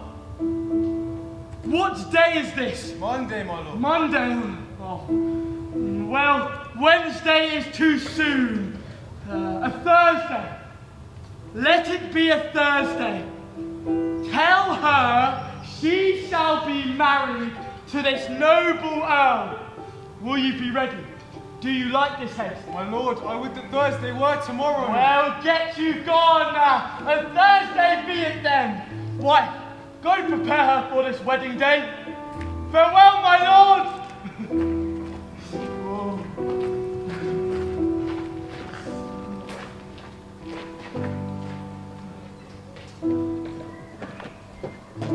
Will that be gone? It is not yet midday. It was the nightingale and not the lark that pierced the fearful hollow of thine ear. Nightly she sings on your pomegranate tree. Believe me, love, it was the nightingale. It was the lark, the herald of the morn, not the nightingale. Look, love, what envious streaks do lace the severing clouds on yonder east. Night's candle are burnt out, and joyful day stands tiptoe on the misty mountain tops. I must be gone and live, or stay and die. Yon light is not daylight. I know it, it is some mean to know that the sun exhaled to be to thee this night a torch bearer, and light thee on thy way to Mantua. Therefore stay yet. Thou needest not to be gone. Let me be tamed, let me be put to death. I am content till thou so, I'll say yon grey is not the morning's eye, 'tis but the pale reflex of Cynthia's brow. Nor that is not the lark whose notes do beat the vaulty heaven so high above my heads. I have more care to stay than will to go. Ah, come, death, and welcome, Juliet, wills it so. How is it, my soul? Let's talk, it is not day. It is. I had to be gone away. It is the lark that sings so out of tune, straining harsh discords and unpleasing sharps. Some say the lark makes sweet division. This doth not so, for she divideth us. Some say the lark and low toe change eyes. Oh, now I would they had changed voices too, for that voice doth us afraid, hunting me hence with husband's day. Therefore stay here. More light, and light it grows, now be gone. More light and light, more dark and darker woes. Alas, your mother is coming to your chamber. The day is broke, be weary, look about. And window let they in and let light out. Farewell, farewell, one kiss on our descent.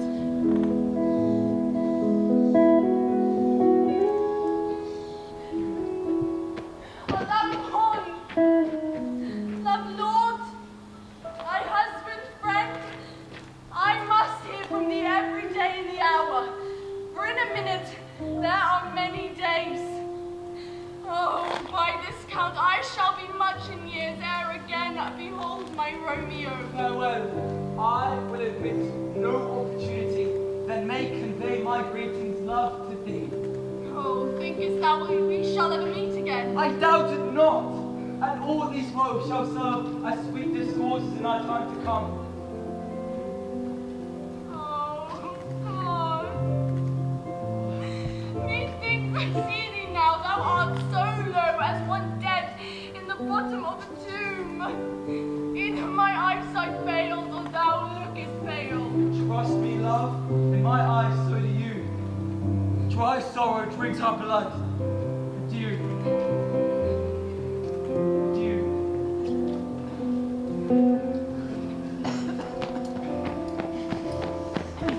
Oh, fortune! Fortune, all men call thee fickle. If thou art fickle, what dost thou with him? For I hope thou wilt not keep him long, but send him back. Hi, daughter, are you up? Oh, who is it that calls?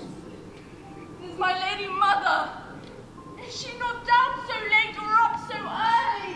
What unaccustomed cause procures her hither? Why? How now, Juliet? Madame, I am not well. Evermore weeping over your cousin's death. What? Wilt thou wash him from his grave with tears? And if thou couldst not make him live. Therefore, have done. So much of grief shows much of love. Let me weep for such a feeling loss. So shall you feel the friend, but not the friend which you weep for. Feeling so the loss. I cannot choose but ever weep the friend. Well, girl, thou weepst not so much for his death, as that the villain which slaughtered him lives. What villain, madam? That same villain, Romeo. Villain and he be many miles asunder. God pardon him. I do with all my heart, and yet no man like he doth grieve my heart.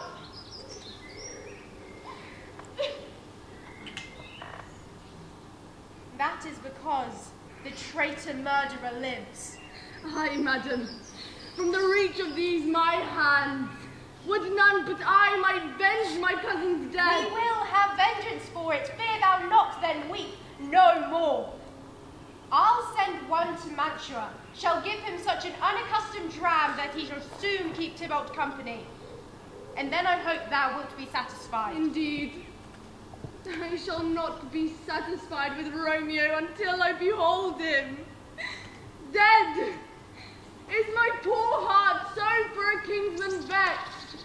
Madame, if you could find out but a man to bear a poison, I would temper it, that Romeo should thereof soon sleep in quiet. Find thou the means, and I'll find such a man. But now, I tell thee, joyful tidings, girl. And joy comes well in such a needy time. What are they, I beseech your ladyship? Well, thou hast a careful father child, one who to put thee from thy heaviness hath sorted such a sudden day of joy that I did not expect, nor you looked for. Madame, in happy time, what day is that? Marry. Next Thursday morn, the gallant, noble young gentleman, the county Paris, at St. Peter's Church shall happily make thee there a joyful bride. Now by St. Peter's Church, and Peter too, he shall not make me there a joyful bride. I wonder at this haste, that I must wed ere he that should be husband comes to woo. I pray you, tell my lord and Father Maron, I will not marry yet. And when I do, I swear it shall be Romeo, who you know I hate, rather than Paris. Here comes your father. These are news indeed. Tell him so yourself, and see how he will take it at your hands. How now, a conjurer's girl? What? Still in tears? Evermore showering in one little body? Thou counterfeits a bark, a sea, a wind, but still these eyes, which I may call the sea, do ebb and flow. But without a sudden calm, will overset thy tempest body. How now, wife? Have you delivered to her our decree? Aye, sir. But she will none. She gives you thanks. I would the fool were married to her grave. But soft, take me with you, wife. How will she know? Doth she not give us thanks? Does she not count her blessed, unworthy as she is, that we wrought so worthy a gentleman to be her bride? Lord, proud you have, but thankful that you have. Proud can I never be of what I hate, but thankful even for hate that is meant love. How to blood it? What is this? Proud, and I thank you not. Oh, you mischievous minion, you! Thank me no thankings, nor proud me nor proud, but fettle your choice gainst Thursday next, or I will drag thee on a high. Out, you green sickness carrion! Out, you baggage, you! Oh, you tallow face! My what are you mad? On my knees, to hear me with patience, but to speak a word. Hang thee, disobedient wretch! I'll tell thee what. Get thee to church on Thursday, or hereafter, never look me in the face. Speak not, reply not, do not answer me. My face. Wife, we scarce thought us blessed to have but this only child. But now I see one is one too much, and that we have a curse in having her out on her hindling. You are to blame and you're to bring her so. And why, my lady wisdom? your tongue. Smatter with your gossips. Go. I speak no treason. Oh, God thee, goddamn! Peace, you mumbling fool! Utter your gravity over a bow, for here we need it not. You are too hot. God, bread, it makes me mad. Day, night, hour, still in my care hath been to have her matched. And now provided a man who is youthfully lined, proportioned as they said would wish a man, but to have this wretched, pilling fool to answer, I'll not wed, I cannot love, I beg you pardon me, oh I'll pardon you, graze where you will. For you will not house with me, nor what is mine shall never do thee good. Lay hand, advise, and you be mine. I'll give you to my friend, and you be not. Hang, beg, starve, die in the streets. For by my soul, I will never acknowledge thee. Trust to it, bethink you, I will not be forsworn. Is there no pity sitting in the clouds that sees into the bottom of my grief? Oh, sweet, my mother! Cast me not away! Delay this marriage for a month, a week, or if you will not, make the bridal bed in that dim monument where Tybalt lies. Talk not to me, for I'll not speak a word. Do as thou wilt, for I have done with thee.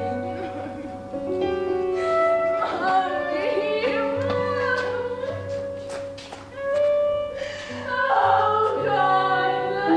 Oh nurse, how shall this be prevented?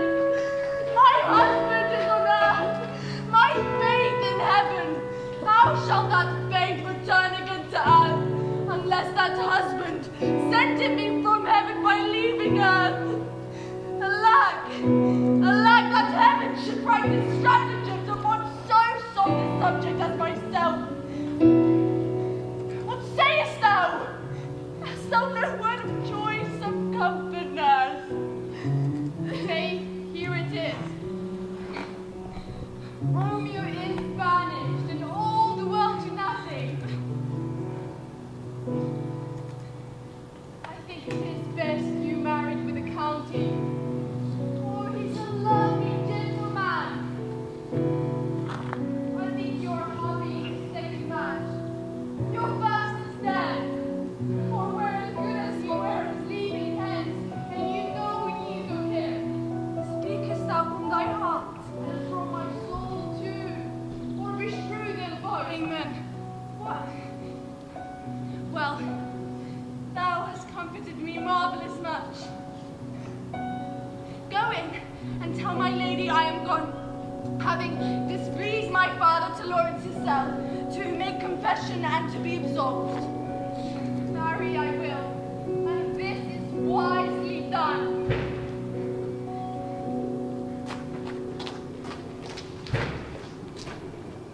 Ancient damnation!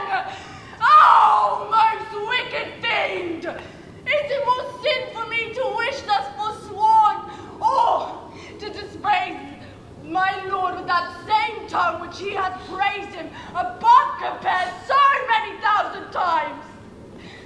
Go, counselor! Thou and my bosom shall be twain. I'll to the friar to know his remedy. If all else fail, myself have power to die.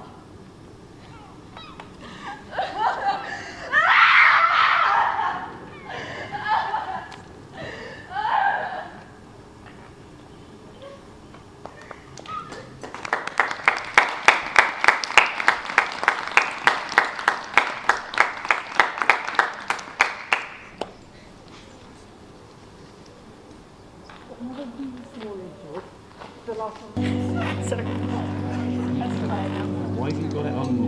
No, you don't. What? I thought you had it on It's Thursday, sir. The time is very short.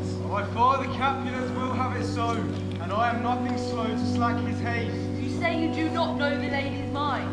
Uneven is the cause I like it not. Immoderately she weeps for Tybalt's death, and therefore I have little talked of love, for Venus smiles not in a house of tears. Now, sir, her father counts it dangerous, that she do give her sorrow so much sway, and in his wisdom hastes our marriage, to stop the inundation of her tears, which too much minded by herself alone may be put from her by society. Now, do you know the reason of this haste? I would I knew not why it should be slowed. Look, sir. Happily met, my lady and my wife. I may be so, and I may be a wife. That maybe must be love on Thursday next. What must be shall be. That's a certain text. Come you to make confession to this father. To answer that, I should confess to you. Do not deny to him that you love me. I will confess to you that I love him. So will ye, I am sure that you love me. If I do so, it will be awful if I see him flow behind your back into your face. Soul, thy face is much abused with Yes, tears. I've got small victory by that, for it was bad enough before their spite. Thou wrongest it more than tears with that report. This is no slander, sir, which is the truth. What I spake into my face. Thy face is mine, and thou hast slandered It it. may be so, for it is not mine own. But you will leisure, Holy Father, now, or shall I come to you at evening mass? My leisure serves me, pensive daughter, now. My lord, we must entreat this time alone. God shield, I should disturb devotion. Juliet, on Thursday, early will I rouse ye. Till then, adieu, and keep this holy kiss.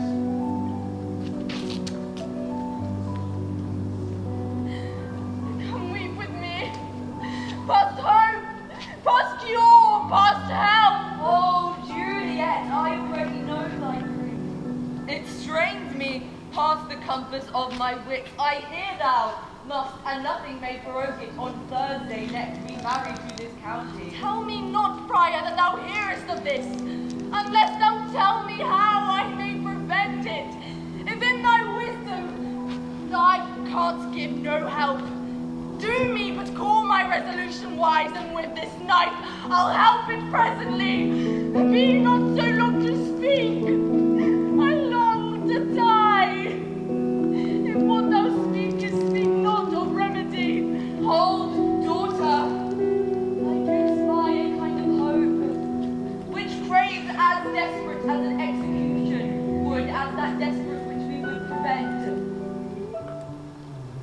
If rather than marry County Paris thou hast the strength of will to slay thyself, then it is likely thou wilt undertake a thing like death to chide away this shame, and if thou darest, I'll give thee remedy. bid me leave rather than marry Paris from the battlements of any tower. And I will do it without fear or doubt, to live an unstained wife to my sweet love. Hold then, go home, be merry, give consent to marry Paris. Wednesday is tomorrow.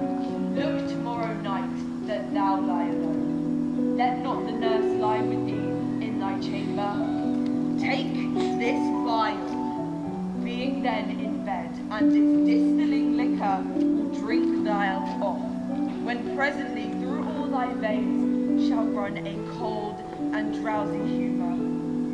For no pulse shall testify thou livest, and in the shrunk likeliness of death thou shalt continue a 42 hours, then awake as from a pleasant sleep. Now in the morning when the bridegroom comes to rouse thee from thy bed, there art thou dead. And as the manner of our country is in thy best robes, uncovered on the bier, thou shalt be borne to the same ancient vault where all kindred Capulets lie. Meantime, Romeo by my letters shall know our drift, and hither shall he come, and he and I will watch thy waking, and that very night will he bear thee hence to Mantua. If no inconsistent toy, nor Valour in action here. Give me! Oh, tell me not to fear! Hold then. Be strong and prosperous in this resolve. I'll send a friar with speed to mentor with my letters to thy lord. Love, give me strength. Strength shall help it afford. Farewell, dear father.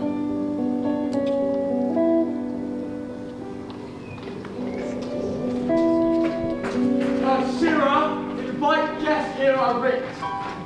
And also hire me 20 cunning cooks. You shall have none ill, sir, but I'll try if they can lick their fingers. How canst thou try them so? Marry, sir, 'tis an ill cook that cannot lick his own fingers. Therefore, he that cannot lick his own fingers goes not with me. Go, be gone. Nurse, we will be much unfurnished at this time. What, is my daughter gone to Prior Lawrence's cell? Aye, forsooth. Well, it may have some chance to do some good on her. A self-peevish harlotry it is. Ah, look how she comes from Shrewsbury, Mary Lord. How now, my headstrong? Where have you been gading? Where I have learnt me to repent the sin of disobedient opposition to you and your behests, and am enjoyed by holy Lawrence to fall prostrate here to beg your pardon, and pardon I beseech you. Henceforth I am ever ruled by you. Send for the county. Go tell him of this. I met the youthful lord at Lawrence's cell, and gave him what I became, love I might, not stepping away the boundaries of modesty. This is well. This is how it should be. Send for the county. Now, stand up. Afore me, God, this holy friar, our whole city is much bound to him. Nurse, will you go with me into my closet to help me sort such needful ornaments as you think may fit to furnish me tomorrow? Not till Thursday, 'tis time enough. Go with her. We'll to church tomorrow. We shall be short in our provision. Tush! I will stir about. All things shall be well. I warrant thee, wife. Go help Juliet. Go and trim her up. My heart is a wondrous light, since the same wayward girl is so reclaimed. Right. Those are times of best. But gentle nurse, leave me to myself tonight, for I have need many orisons to move the heavens to smile upon my state.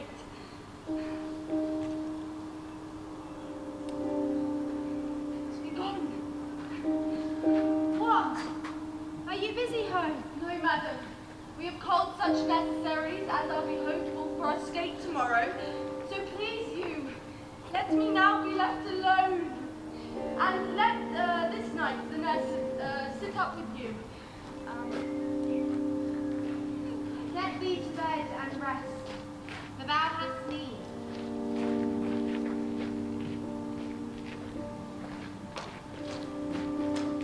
Farewell. God knows when we shall meet again. I have a faint cold fear thrills through my veins that almost freezes up the heat of life.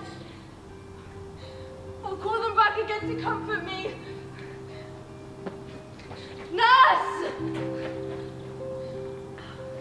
What should she do here? My dismal scene I needs must act alone.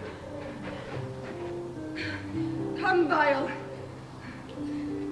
What if this mixture do not work at all? Shall I then be married tomorrow morning? No, this shall forbid it. Lie down there. Hold. Take these keys and fetch more spices, nurse. They call for a date with princes in the pastry. Come! Stir! Stir! Stir! The second cock hath crowed. The curfew bell has rung. Look to the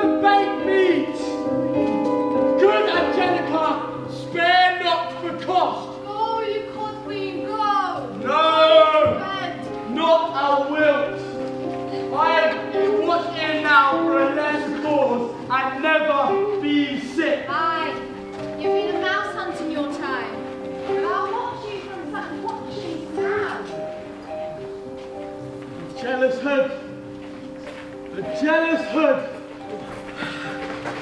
Now, fellows, what is there? Things for the cook, sir, but I know not what. Well, make haste, make haste. What if this mixture do not work at all? Shall I then be married tomorrow morning? What if it be poison which the prior suddenly administered to have me dead?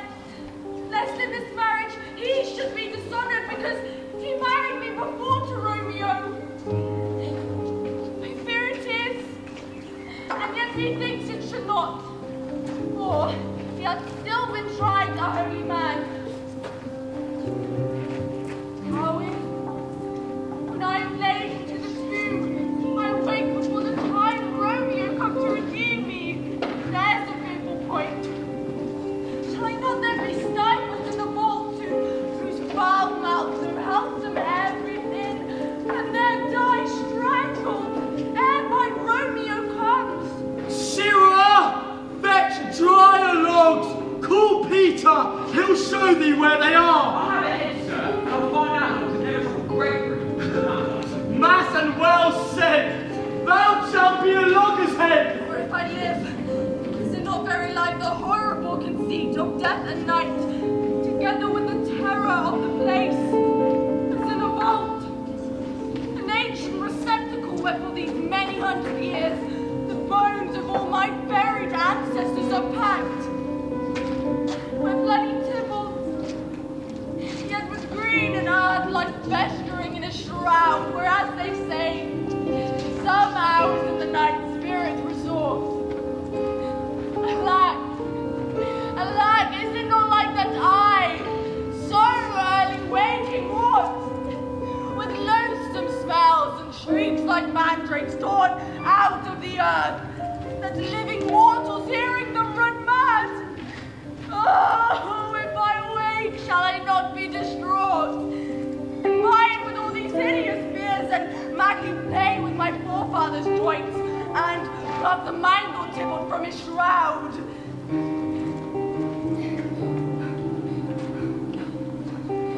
And in this rage, let some great kinsman groan dash out my desperate brains. Good faith! 'Tis day! The county will be here with music straight, for so he said he would. Nurse! Wife! Nurse! Nurse, I say! Look. Thinks I see my cousin's ghost as it spit out a body upon Rapia's point. Stay, Tybalt! Stay! Go waken Juliet! Go and cheer her up! I'll go to Paris! The bride and groom is come already! Make haste, make haste! Romeo! Romeo! Romeo! I drink to thee!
her!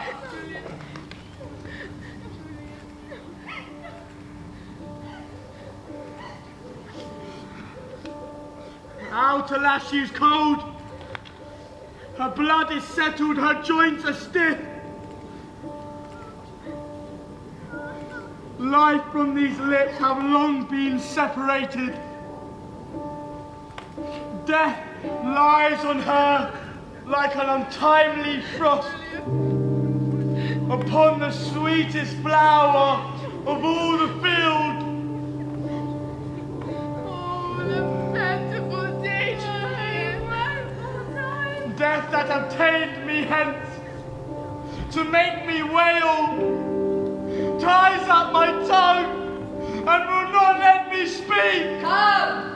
Is the bride ready to go to church? Ready to go, but never to return. Oh, son!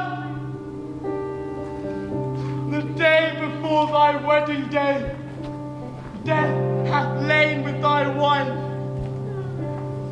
There she is, flower as she was, deflowered by him. Death is my son-in-law. Death is my heir, my daughter. He hath wedded, and I will leave him with all.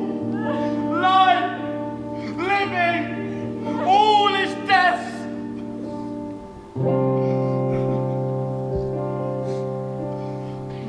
Have I thought long to see this morning's face, and doth it give me such a sight as this? Unhappy, wretched, hateful day. Most miserable hour that e'er saw. In lasting labour of his pilgrimage but one. One poor, one loving child. To rejoice and solace in, and cruel death have snatched him from my sight. Oh, woeful day! Ever was seen so black a day as this. Woeful day! Oh, woeful day! Life is divorced, wrongs twice fighting slain, most detestable death by thee beguiled, by cruel thee quite overthrown. Oh love, oh life, got life beloved in death. Despised, distressed, hated, martyred, killed. Most uncomfortable time. Why camest thou now to murder? To murder our solemnity. Oh, child! Oh, child!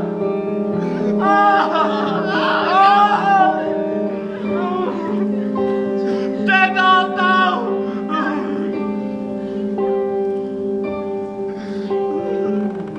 Alack! Alack, my child is dead!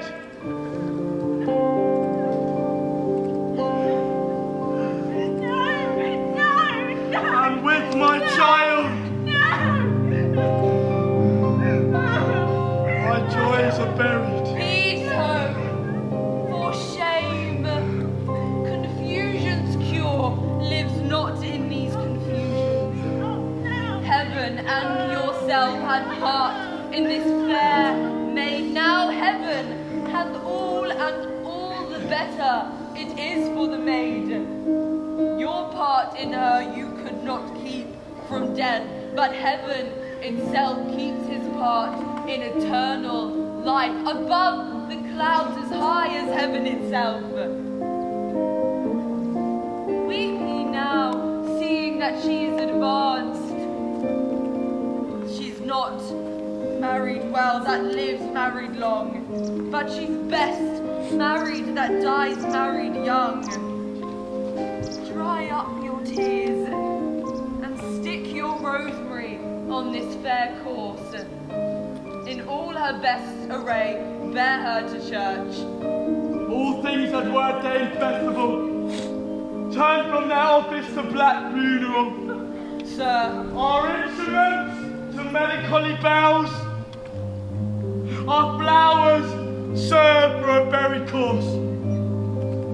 And all things change to the contrary. Go you in, and madam, go with him, and go, Sir Paris, everyone, prepare to follow this fair course unto her grave.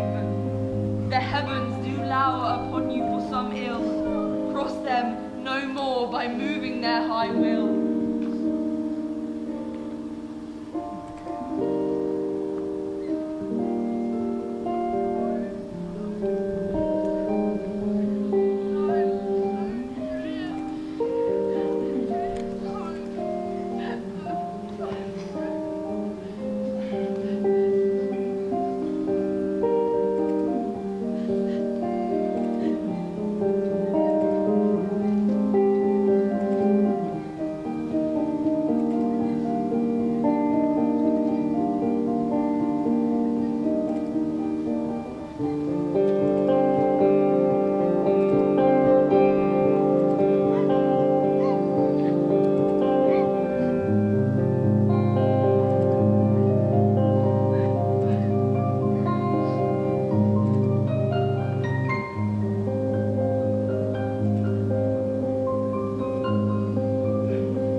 Faith, we may put up our pipes.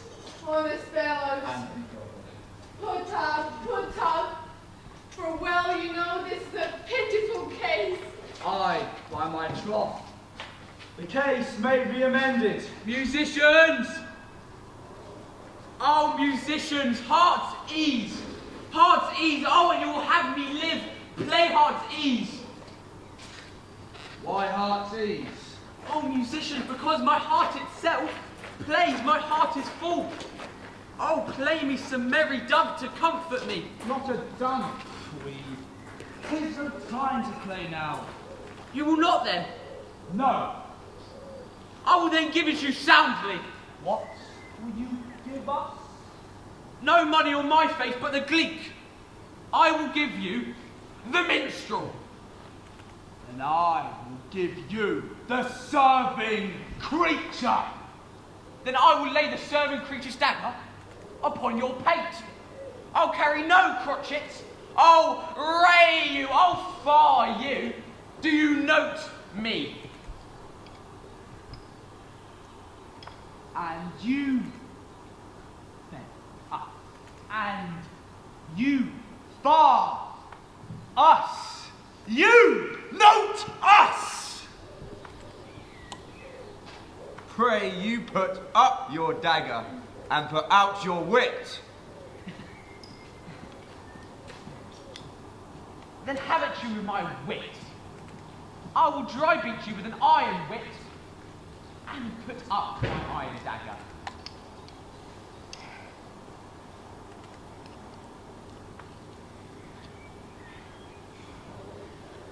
Aren't hearts to me like men. When gripping grief the heart doth wound, and doleful dumps the mind oppress, the music with her silver sound. Why silver sound? Why is it music with her silver sound? What say you, Simon Catlett? Marry, sir, because silver hath a sweet sound. Great. What say you, Hugh Rebeck? I say silver sound because musicians sound for silver. Ah. Oh, I cry you mercy. You are the singer. I say it's music with her silver sound because fellows such as yourself have no gold for sand. The music with her silver sound speedy help doth lend redress. What a pestilent knave is this same! Oh, hang him, Jack. Come Will in here. Tarry for the mourners and stay dinner.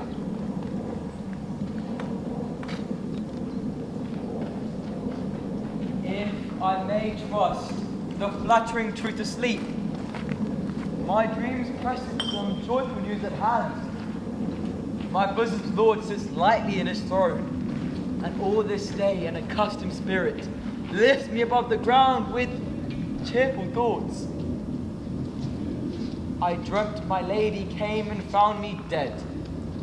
Strange dream that gives a dead man leave to think, and breathed such life with kisses in my lips that I revived and was an emperor. Oh, how sweet is love itself possessed, when beloved shadows are so rich in joy. News from Verona, how now about the Tsar? Does thou know bring me letters from the friar? How doth my lady, is my father well? How doth my Juliet, that I ask again? For nothing can be ill if she be well. And she be well, and nothing can be ill. Her body sleeps at Capulet's monument, and her immortal heart with angel lives.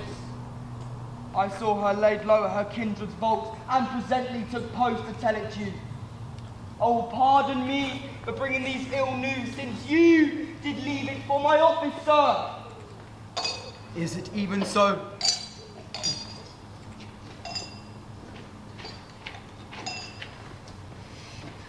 Then I defy you, stars.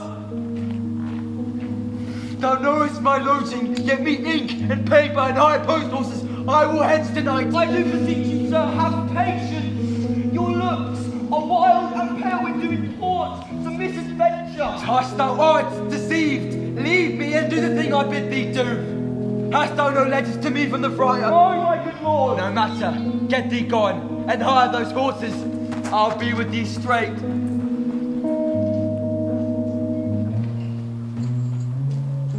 Well, Juliet, I will lie with thee tonight. Let's see for means, oh mischief, thou art swift to enter in the thought of desperate men. And hereabouts it dwells, which late I noted, in tattered weeds with overwhelming brows. I do remember an apothecary noting this penury to myself, I said, and if a man's in need of poison now, in the present death of Mantua, here lives a captive wretch would sell it to him. But ho, apothecary! Who calls so loud? Come hither, man! I see that thou art poor. Hold! Here is 40 ducats. Let me have a dram of poison, such whose speedy gear as will disperse itself through all the veins, that the life-weary taker may fall dead. Such mortal drugs I have. Mantua's law is death to any he that utters them. Art thou so bare and full of wretchedness, and fearest to die? Famine is in thy cheeks, content and beggary hangs upon thy back. The world is not thy friend, nor the world's law. The world offers no law to make thee rich. Then be not poor, but break it, and take this. My poverty, but not my will consent. I pay thy poverty, and not thy will.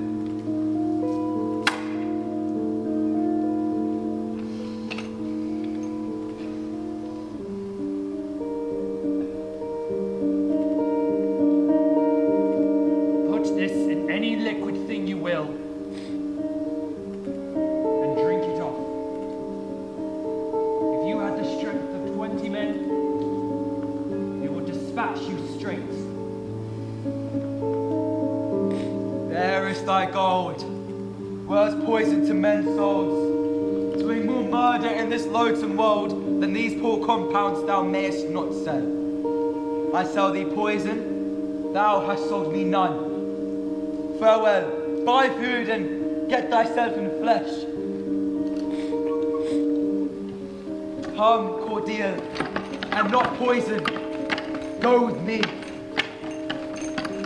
to Juliet's grave, but there I must use thee.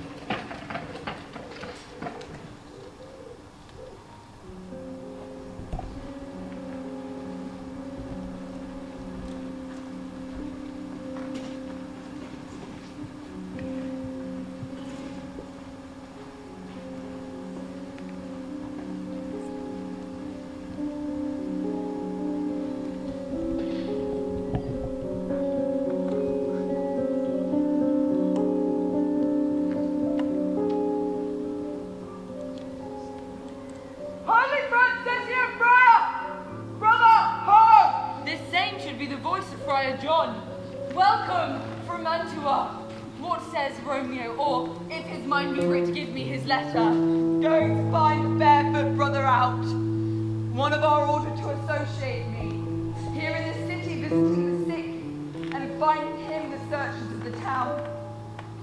Suspecting we both were in a house, where the infectious pestilence did reign, sealed up the doors and would not let us forth, so that my speech to Mantua there was stayed. Who bear my letter then to Romeo? I cannot send it. Here it is again, nor get a messenger to bring it thee. So fearful were they of infection.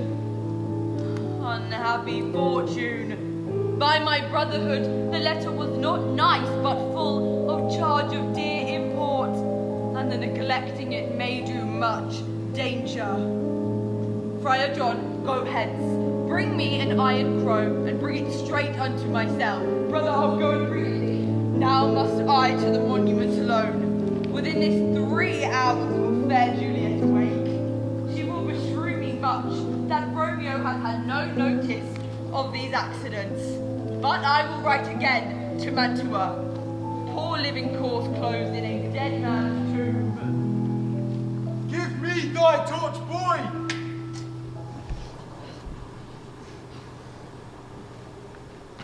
Hence and stand aloof. Yet put it out, for I would not be seen. Under yon yew trees lay thee all along, holding thy ear close to the hollow ground, so shall no foot upon the churchyard tread, being loose, unfirm, with digging up of graves. But thou shalt hear it, whistle then to me, and signal that thou hear something approach. Give me those flowers. Do as I bid thee. Go. I'm almost afraid to stand here, alone in the churchyard. Yet I will adventure.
Upon thy life I charge thee, but ere thou hearest or seest, stand all aloof, and do not interrupt me in my course.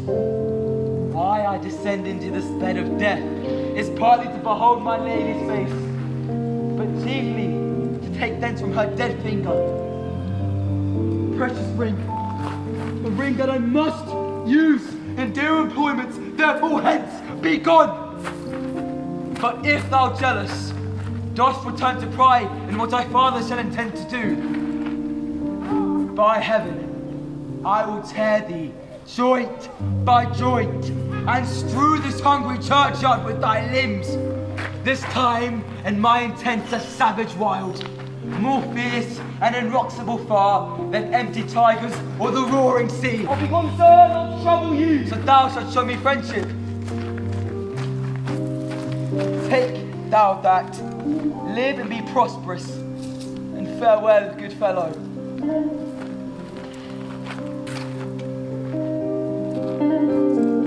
All this shame, oh hide me hereabout. His looks I fear, and his intents I doubt.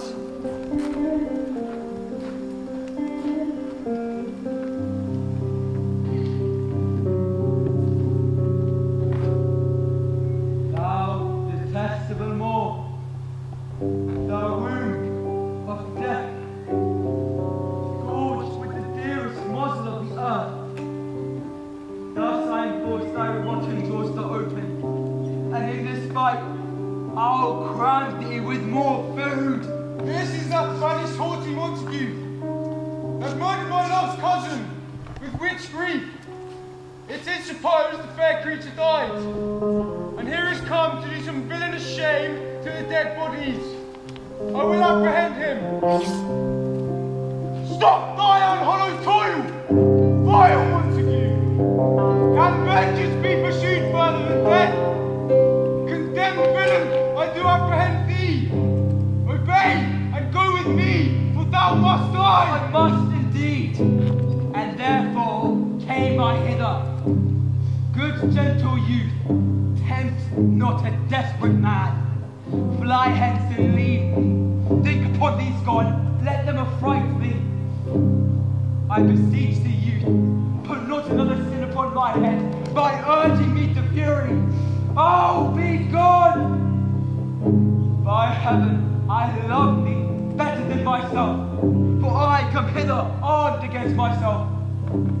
Stay not, be gone, live hereafter safe, and not my mercy bid thee run away.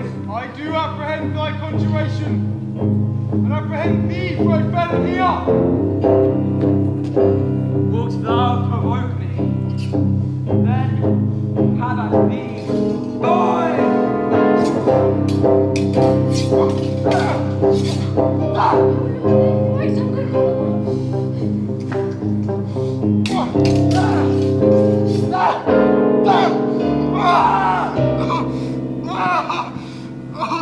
Oh, I am slain. If thou be merciful, leave me with Juliet. Let me peruse this face.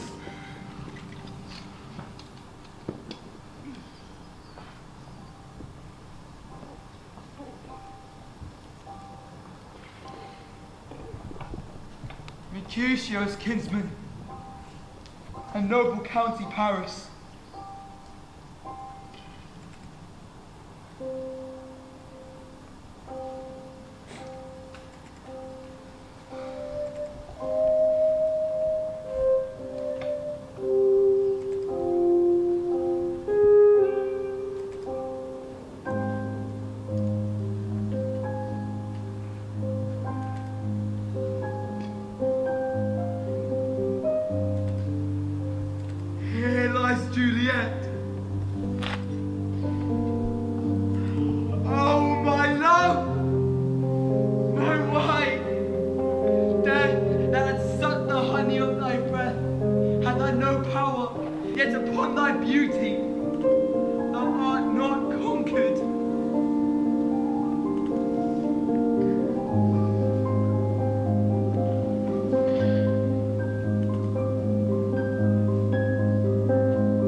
Tonight, and never from this palace of dim night part again.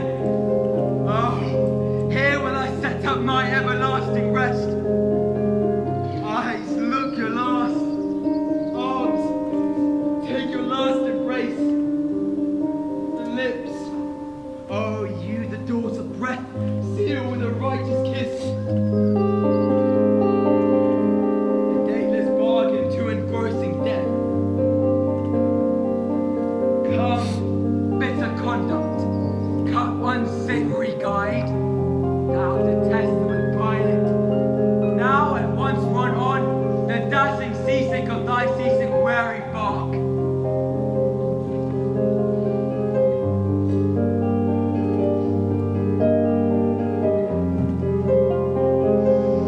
Here's to my love.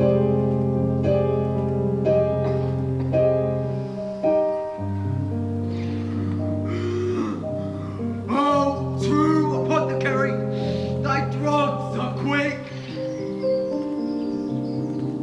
Thus, with a kiss, I die.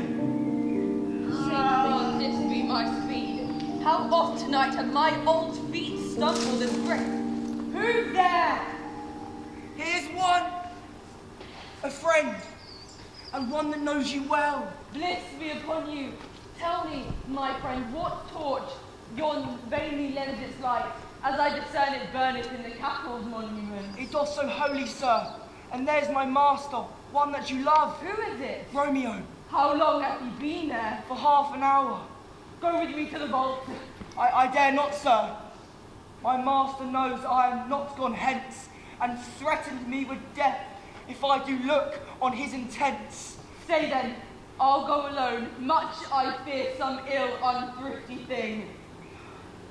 As I did sleep here, under this yew tree, I dreamt that my master and another fought, and that my master killed him. Romeo!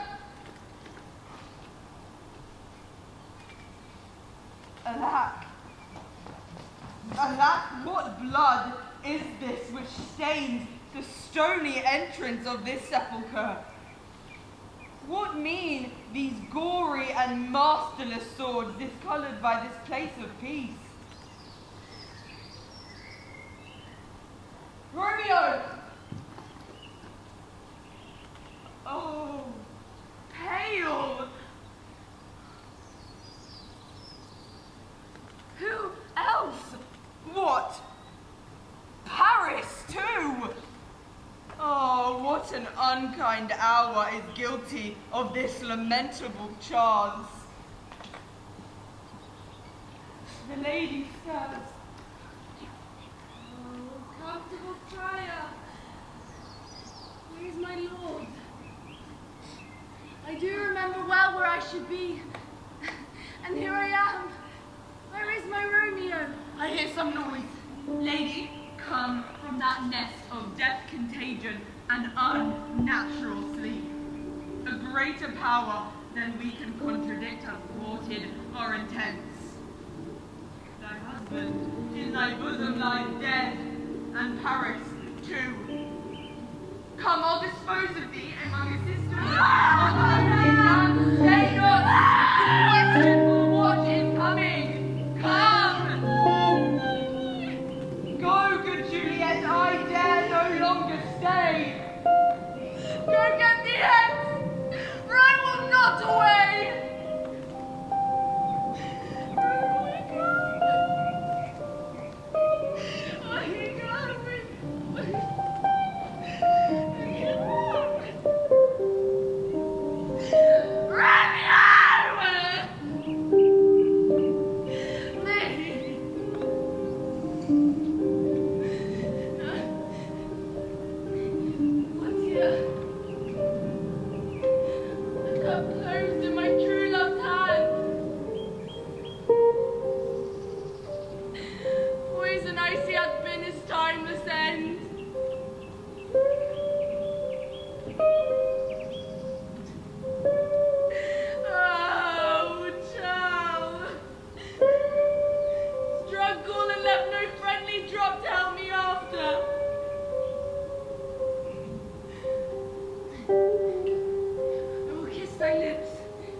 At least some poison yet don't hang on them. Help me die with a restorative.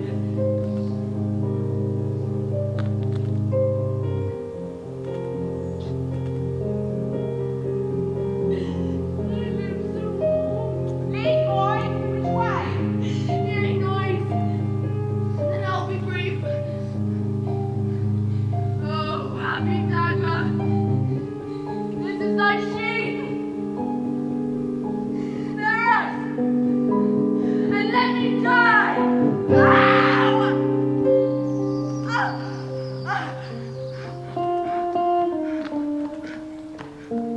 This is the place, there, where the torch doth burn. The ground is bloody. Search about the churchyard. Go, some of you, whoe'er you find attach. Pitiful sight! Here lies the county slain.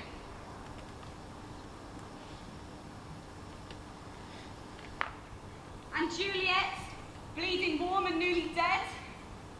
Go, tell the prince. Run to the Capulets, raise up the Montagues, some others search. Here's Romeo's man. We found him in the churchyard. Hold him in safety till the prince come hither. Who's a friar that trembles, weeps, and sighs? Say the friar too. What misadventure is so early up that calls our person from our morning rest? What should it be that so shrieked abroad? The people in the streets cry, Romeo, some Juliet, and some Clarridge, and all run with open outcry toward our monument. What fear is this which starts within your ears? Sovereign, here lies the county Paris slain. Romeo dead and Juliet dead before, warm and new killed. Search, seek, and know how this foul murder comes. Here is a friar, and slaughtered Romeo's man, with instruments upon them fit to open these dead men's tombs. Oh, heavens! Oh, wife! Look how our daughter bleeds! This dagger has misstained in our daughter's bosom. Oh, me! This sight of death is as a bell, and pulls me in my old age to a sepulchre. Come, Montague, for thou art so early up to see thy son and heir more early down. Alas, my liege, my wife is dead tonight. Grief of my son's exile has stopped her breath. What further woe conspires against my liege? Look and thou shalt see. No, no.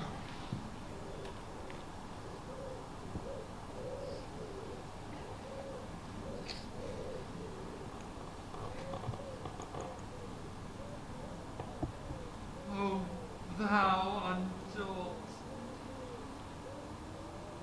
What manners is in this? To press before thy father to a grave.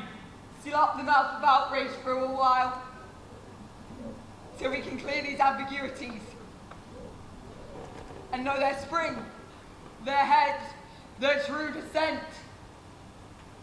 And then will I be general of your woes, and lead you even to death. Meantime forbear, and let mischance be slaves to patience. Bring forth the parties of suspicion! I am the greatest, able to do least, yet most suspected as the time and place doth make against me of this direful murder. Then say at once what thou dost know in this. I will be brief, for my short date of breath is not so long as a tedious tale.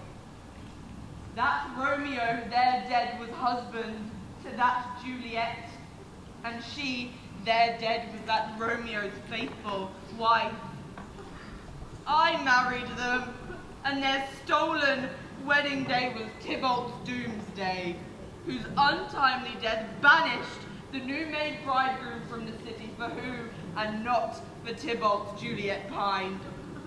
You to remove the siege of grief betrothed and would have married her perforce to County Paris. She came to me with wild looks, bid me to devise some mean to rid her from this second marriage. Or there in my cell would she kill herself.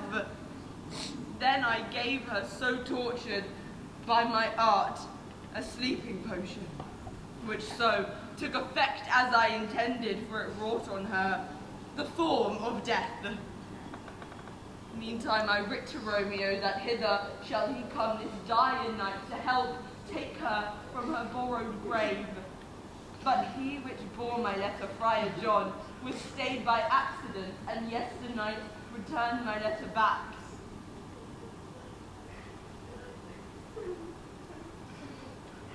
And to the marriage her nurse is privy. Let my old life be sacrificed some hour before his time unto the rigour of Severus the law. We still have known thee for a holy man. Where's Romeo's man? What can he say to this? I brought my master news of Juliet's death, and then in post he came from Mantua, this same place, this same monument. This letter he early did bid me give his father. And then in post he came from Mantua, and fearfully did menace me with death if I going into his vault, if I departed not and left him there. Give me the letter. I will look on it. Where's the county's page that raised the watch? Sirrah, what made your master in this place? He came with flowers to strew his lady's grave, and bid me stand aloof, and none comes from with light to ope the tomb. By and by my master drew on him, and I ran away to call the watch. This letter doth make good the friar's words. The course of their love, the tidings of her death. And here he does write that he did buy a poison of a poor apothecary, and therewithal came to this vault to die and lie with Juliet.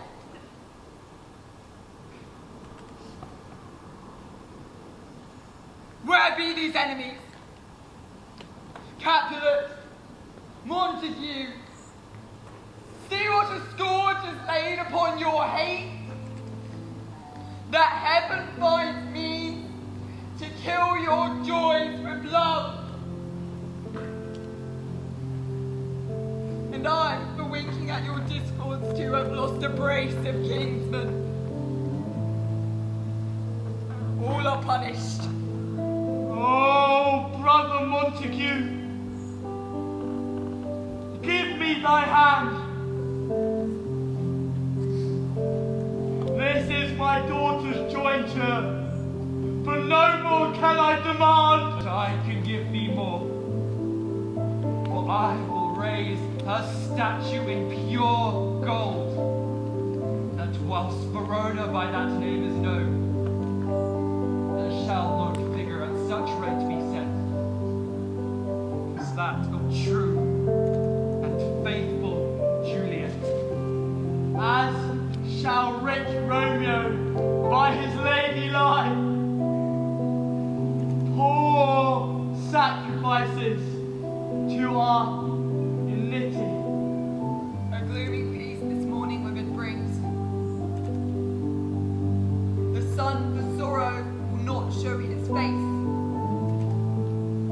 Go ahead, have more talk of these sad things. Some will be pardoned, and some punished. For never was a story of more woe than this of Juliet and her Romeo.